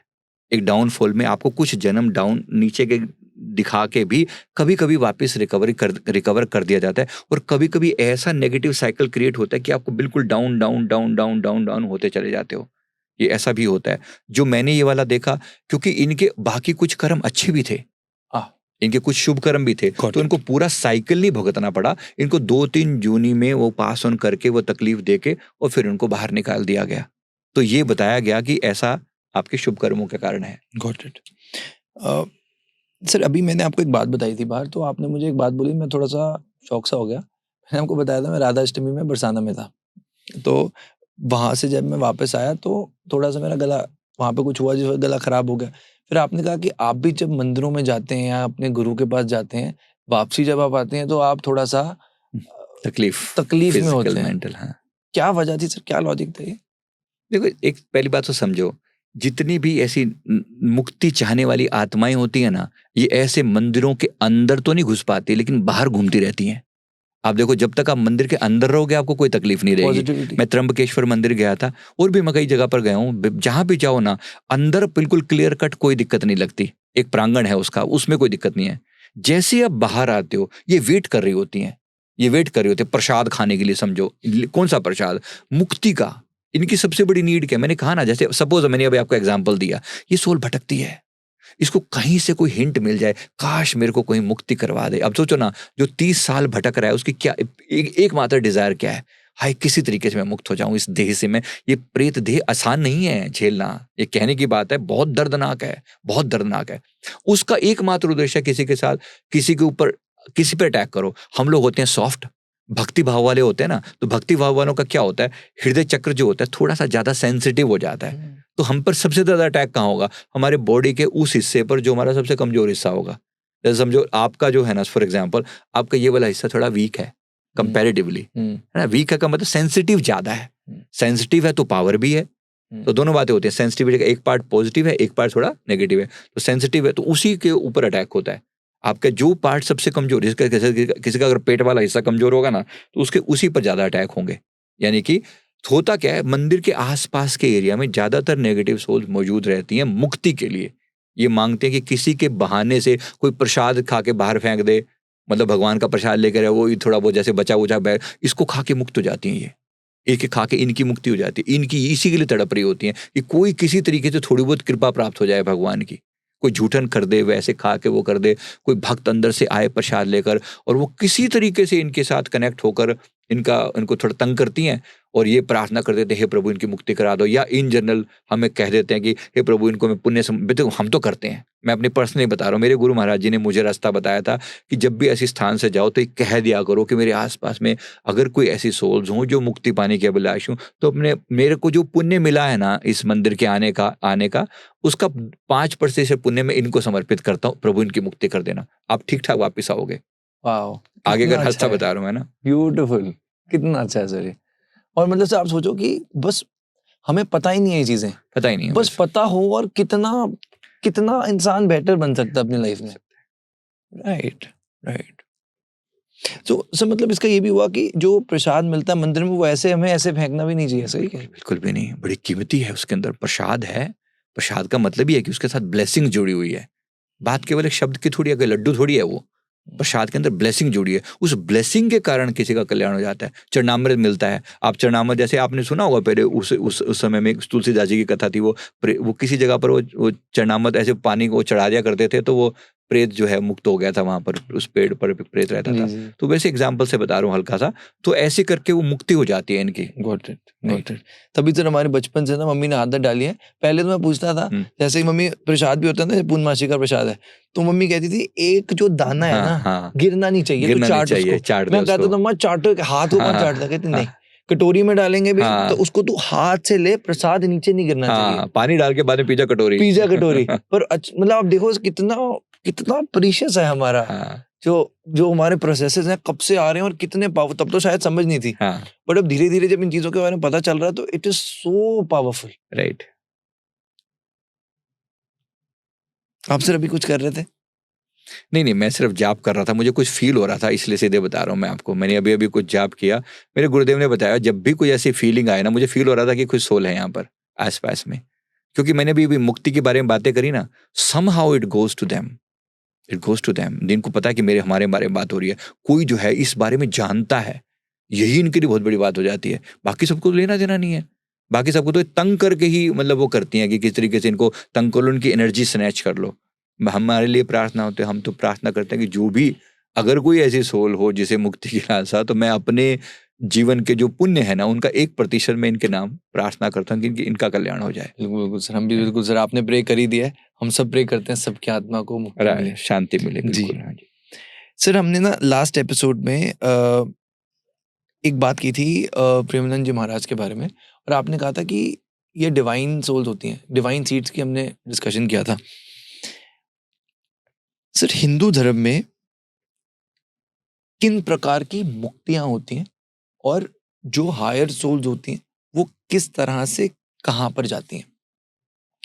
देखो, मुक्ति जो बात हो रही है वो वाली मुक्ति की बात हो रही है, मोक्ष वाली बात हो रही है ना, फाइनल वाली, मैं क्लियर बता रहा हूँ। ये मुक्ति नहीं है, ये मोक्ष है। ये वैसी मुक्ति नहीं है, तो वैसे फिर भी लोग नॉर्मली ऐसे कह देते हैं तो वो यूज कर रहा हूँ। तो 4 तरह की मोक्ष या 4 तरह की मुक्ति, ये वाली मुक्ति की बात कर रहा हूँ। ये वो है जो आपने परम पुण्य कर करके प्राप्त करी है, महापुण्य के बाद प्राप्त करी है। तो इसमें 4 तरह की मुक्ति होती है। एक, जिन इष्ट गुरु भगवान की आप सेवा करते हो ना, उनके लिए आप सालोक्य मुक्ति होती है। सबसे पहले सालोक्य मुक्ति का मतलब है उनके लोक में रहने को मिलता है। जैसे मान लो जीवन भर किसी ने भगवान शिव की पूजा करी तो भगवान शिव के गणों के रूप में वो उनके आसपास में आ सकते हैं, है ना, ठीक है। एक तो ये हो गया। एक होती है सामीप्य मुक्ति। सामीप्य मुक्ति का मतलब होता है बिल्कुल जो एकदम नजदीक हो जाएंगे ना, एकदम बहुत नजदीकी, तो ये और बड़ी मुक्ति है। मतलब सालोक में, लोक में रहना, एक उनके आसपास के 10, 20, 5, 10 लोग जो बहुत क्लोज होते हैं उनके बीच में रहना, तो सामीप्य मुक्ति होती है। एक जो और मुक्ति होती है, एक होती है सायुज्य मुक्ति। सायुज्य मुक्ति होती है जहां पर आप उनके शरीर का एक हिस्सा बन जाते हैं, एक शरीर का एक हिस्सा बन जाते हैं। फॉर एग्जाम्पल, भगवान विष्णु जी के हाथ में जितने भी इंस्ट्रूमेंट, या भगवान शिव के हाथ में जैसे वासुकी नाग है तो वो भी एक देव ना है, एक देव है। इसी प्रकार उनका जो त्रिशूल है वो भी एक देव है, वो भी एक पुण्य आत्मा है। उनके जो रुद्राक्ष हैं वो भी पुण्य आत्माएं हैं जिनको भगवान ने अपने शरीर पर ही जगह दे दी है ना। ये सायुज्य मुक्ति हो गई। एक लास्ट जो चीज बचती है वो है सारूप्य मुक्ति। सारूप्य मुक्ति का मतलब वो आत्मा अब शिव में जाकर शिव रूप हो गई, अब वो अलग नहीं हो सकती। ये सबसे हाईएस्ट लेवल की मुक्ति। मुक्ति में 4 टाइप हो गए। लोक में रहना, उनके पास के कुछ लोगों के साथ हो जाना, कुछ के शरीर का हिस्सा बन जाना, और लास्ट में उनके साथ मर्ज होकर एक हो जाना। ये लास्ट वाली चीज होती है। है ना। कुछ लोग इसको परम मुक्ति भी कह देते हैं, कुछ लोग परम मुक्ति को थोड़ा सा और हायर बता देते हैं। तो एक गुरु की मुक्ति, जैसे हम लोग गुरु के मानने वाले हैं तो हम अपने गुरु महाराज जी की सेवा में मानते हैं। अब ये जो कुछ लोग क्या है जो सामीप्य वाले होते हैं ना, जैसे अब समझो फॉर एग्जाम्पल, अब जैसे आपको पता होगा कि जो रामायण के जो चारों भाई थे, यानी भगवान राम जी के साथ जो तीनों भाई आए थे, ये लोग भी थे तो मुक्त ही। अब जैसे जो सुदर्शन चक्र हैं उनके, तो सुदर्शन चक्र आए थे शत्रुघ्न के रूप में, है ना। जो शंख हैं वो आए थे भरत जी के रूप में। मतलब समझ में आ रही है ना ये वाली बात। तो ये उनको मुक्ति प्राप्त है। कौन सी मुक्ति? ये है सामीप्य मुक्ति, बिल्कुल पास, एकदम सायुज्य मुक्ति, है ना, जुड़ चुके हैं उनके साथ शरीर का। लेकिन फिर भी जब भगवान लीला करने के लिए धरती पर आए तो ये साथ ही अवतार लेते हैं और फिर अपना कार्य करके फिर वापस उन्हीं के साथ चले जाते हैं। तो मुक्त हैं, इनके ऊपर कोई कर्म बंधन नहीं है, लेकिन फिर भी धरती पर आकर अपनी एक लीला रचाने वाला एक कार्यक्रम रहता है। एक होती है परम निराकार में मुक्त हो जाना, जो मैंने आखिरी कही, तो उनके वो परम मुक्त हो जाते हैं। फिर उसके बाद वो कभी शरीर धारण नहीं करते, फिर उन्हीं का रूप होके मर्ज हो जाते हैं वो। तो ये परम मुक्ति के लिए लोग मांगते हैं। जैसे बड़े जो वो होते हैं, जैसे भगवान बुद्ध के बारे में बात, वो परम मोक्ष की बात, उसी को निर्वाण बोलते हैं वो लोग। तो लेकिन कुछ शुभ आत्माएं, जैसे प्रेमानंद जी महाराज जी जैसी कुछ पवित्र आत्माएं, ये मुक्ति नहीं लेती, फाइनल मुक्ति कभी नहीं लेती। कहते हैं अगर हम मुक्त हो गए, मतलब हम यानी विष्णु जी के रूप में लीन हो गए फॉर एग्जाम्पल, वो ऐसा नहीं मांगते। फिर वो कहते अर्थ न धर्म न काम रुचि, जैसे भरत जी ने प्रार्थना करी थी। मैं याद दिला दूं, जरूरी है समझनी। भगवान जी ने जब जब कहा कि मैं तुम पर बहुत प्रसन्न हूँ, भगवान श्री राम जी ने तो उनसे प्रार्थना करी कि तुम क्या चाहते हो, भरत जी ने। तो भरत जी ने ये प्रार्थना करी थी, अर्थ न धर्म न काम रुचि, गति न चहु निर्वाण। 4 तरह की चीजें हमारे यहाँ प्राप्य कही जाती हैं, 4: अर्थ, धर्म, काम और मोक्ष। धन चाहिए, धर्म का पालन चाहिए, कामनाओं की पूर्ति चाहिए और लास्ट में मोक्ष। लेकिन मुझे अगर आप मिलते हो, कहा कि मुझे इनमें से किसी की भी जरूरत नहीं है। तो अर्थ न धर्म न काम रुचि, गति न चहु निर्वाण, मुझे निर्वाण भी नहीं चाहिए। जन्म जन्म रति राम पद, यह वरदान न आन। अगर देना ही है तो ये वरदान दो कि मैं सदा सर्वदा आपके श्री चरण कमलों का दास बना रहूं। ये उनकी मुक्ति है। अब ये उनके हाथ में मतलब शंख के रूप में विराजित हैं, है ना। सोचो, तो मुक्ति उनकी यही मुक्ति है कि मैं तो बस आपके आनंद में। अब गरुड़ जी देखो, एक महान मुक्त आत्मा होते हुए भी, लेकिन उन्होंने अपने आप को सेवक बना के, दास बना के, जैसे उनके पक्षी के रूप में, एक वाहन के रूप में उनके साथ हैं। तो ऐसे ही सेवक जो है ना, वो उनके प्रचार के लिए, उनकी भक्ति के लिए वो कहते हैं भाई सिलसिला तो चलता रहेगा। हनुमान जी महाराज, हनुमान जी लगा लो, है ना, सारा जीवन सेवा चल रही है। तो ये प्रेम ही मुक्ति है। मैंने जितना अपने गुरु महाराज से समझा है ना, प्रेम ही मुक्ति है। जब आप उस प्रेम में पड़ गए, आनंद में आ गए, अब आप आनंद से सेवा करो, कोई बोझ थोड़ी है आपके लिए। हे प्रभु, अच्छा फिर से धरती पे जाना पड़ेगा, नॉट लाइक दिस, है ना। आप आनंदित होते हो, अच्छा मेरे प्रभु जा रहे हैं, चलो हम भी पहले तैयार है। बल्कि उनसे पहले आपने देखा, सुना होगा ना कि वो अवतार धारण करते हैं, उससे पहले सारे गोप गोपियां, ये कौन थे? ये सारे देवी देवताओं ने अपने अपने रूप बदल बदल के अवतार धारण कर रखे थे, सारे ऋषि मुनि गणों ने, कि भगवान के जाने से पहले उनकी लीला में हम सहयोगी हो सकें। अब ये उनके लिए यही मुक्ति है, यही मुक्ति है, राइट। बहुत सुंदर सर। आज मुझे लगता है पूरा एपिसोड हमने इतनी ज़्यादा, इस बार का एपिसोड आई थिंक इतना कार्मिक होने वाला है कि जो लोग भी सुन रहे हैं वो अपनी लाइफ में कर्म लेकर साथ जा पाएंगे।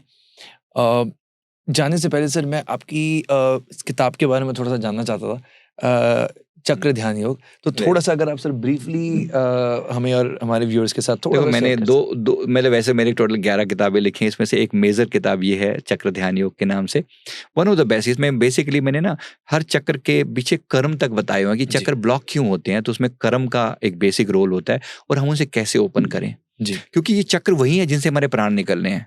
देखो, मैं उसी की बात कर रहा हूँ। किसी का कोई चक्र ब्लॉक है ना, अभी मैंने आपको कोई एग्जाम्पल दिया, जिसका जो चक्र ब्लॉक है ना, वो वहीं पे आत्मा अटक जाती है। तो अगर हमें सच में मुक्ति करनी है तो सहस्रार तक अपनी ऊर्जा को लेकर आना होता है, और जरूर लाना, प्रयास करना चाहिए जिससे हमारी मुक्ति हो। तो यहाँ से अगर हम गए ना शरीर के इस अंग से, तो फिर सदा सदा के लिए मुक्त हो जाएंगे। योनि मुद्रा के बारे में भी बताया हुआ है। हाँ, ये अलग अलग चक्रों को जागृत, जैसे स्वादिष्ठान चक्र को जागृत करने के लिए ऐसी होती है ये मुद्रा। ये स्वादिष्ठान चक्र को जागृत करने के लिए उसकी एक मुद्रा है, ऐसे अलग अलग मुद्रा। योनि मुद्रा भी ऐसी है? हाँ, इसका एक मुद्रा का एक वे है ऐसा। Okay, got it. Thank you so much sir. और इसको कैसे सर परचेज कैसे कर सकते हैं? ये अमेज़न पर अवेलेबल है, वो छोटी सी कोई बहुत बड़ी चीज़ नहीं है, मतलब जी, जी। बहुत पर सामान्य सर रूप इसमें में। जो नॉलेज आई थिंक वो पैसे से राइट, नहीं खरीदी जा सकती। Right, right. Thank you so much sir. आज का पूरा एपिसोड बहुत ही इनलाइटनिंग था। हर बार की तरह हर चीज़ हम नई-नई जानते हैं, नई-नई सीखते हैं। मैं आपसे बस ये रिक्वेस्ट करूँगा सर जाते-जाते अगर हम किसी मंत्र से इस एपिसोड को एक पॉजिटिव ऑरा, ऑलरेडी हमने बहुत सारी मुक्ति की बात करी जो कि बहुत ही पॉजिटिव है। हम एक पॉजिटिव ऑरा के साथ इस एपिसोड को खत्म कर सकें और सबके लिए हम प्रे करें। ओम त्र्यंबकम यजामहे सुगंधिम पुष्टिवर्धनम उर्वारुकमिव बंधनात् मृत्योर्मुक्षीयमामृतात्। ओम त्र्यंबकम यजामहे सुगंधिम पुष्टिवर्धनम उर्वारुकमिव बंधनात् मृत्योर्मुक्षीयमामृतात्। ओम त्र्यंबकम यजामहे सुगंधिम पुष्टिवर्धनम उर्वारुकमिव बंधनात् मृत्योर्मुक्षीयमामृतात्। हम प्रार्थना करते हैं भगवान शिव सब पर अपनी कृपा दृष्टि बनाए रखें। मैं अपने सदगुरुदेव भगवान जी के आगे भी, गुरु तत्व के आगे भी प्रार्थना करता हूँ अपनी कृपा दृष्टि हम सब पर बनाए रखें। ओम श्री परमहंसाय नमः। ओम श्री परमहंसाय नमः। ओम श्री परमहंसाय नमः। धन्यवाद देते हैं। गुरुदेव की कृपा सब पर बनी रहे। चाहे कुछ नेगेटिव भी अगर हमारी तरफ से हुआ हो तो हम प्रार्थना करते हैं कि हमारी वो गलतियां क्षमा हो। साथ ही साथ सब पर आशीर्वाद प्राप्त हो। जो भी इस एपिसोड को देखे कम से कम वो अपने कर्म बंधनों से मुक्ति के लिए कुछ उपाय जान पाए। हमारा भी समय दिया सफल हो और आपको भी इससे आपके कारण आपकी भी मुक्ति में कुछ सहयोग मिले, प्लस आपके कारण आपके पितरों की भी मुक्ति हो। तो ये पूरा एपिसोड हमारे लिए लाभदायक होगा। बहुत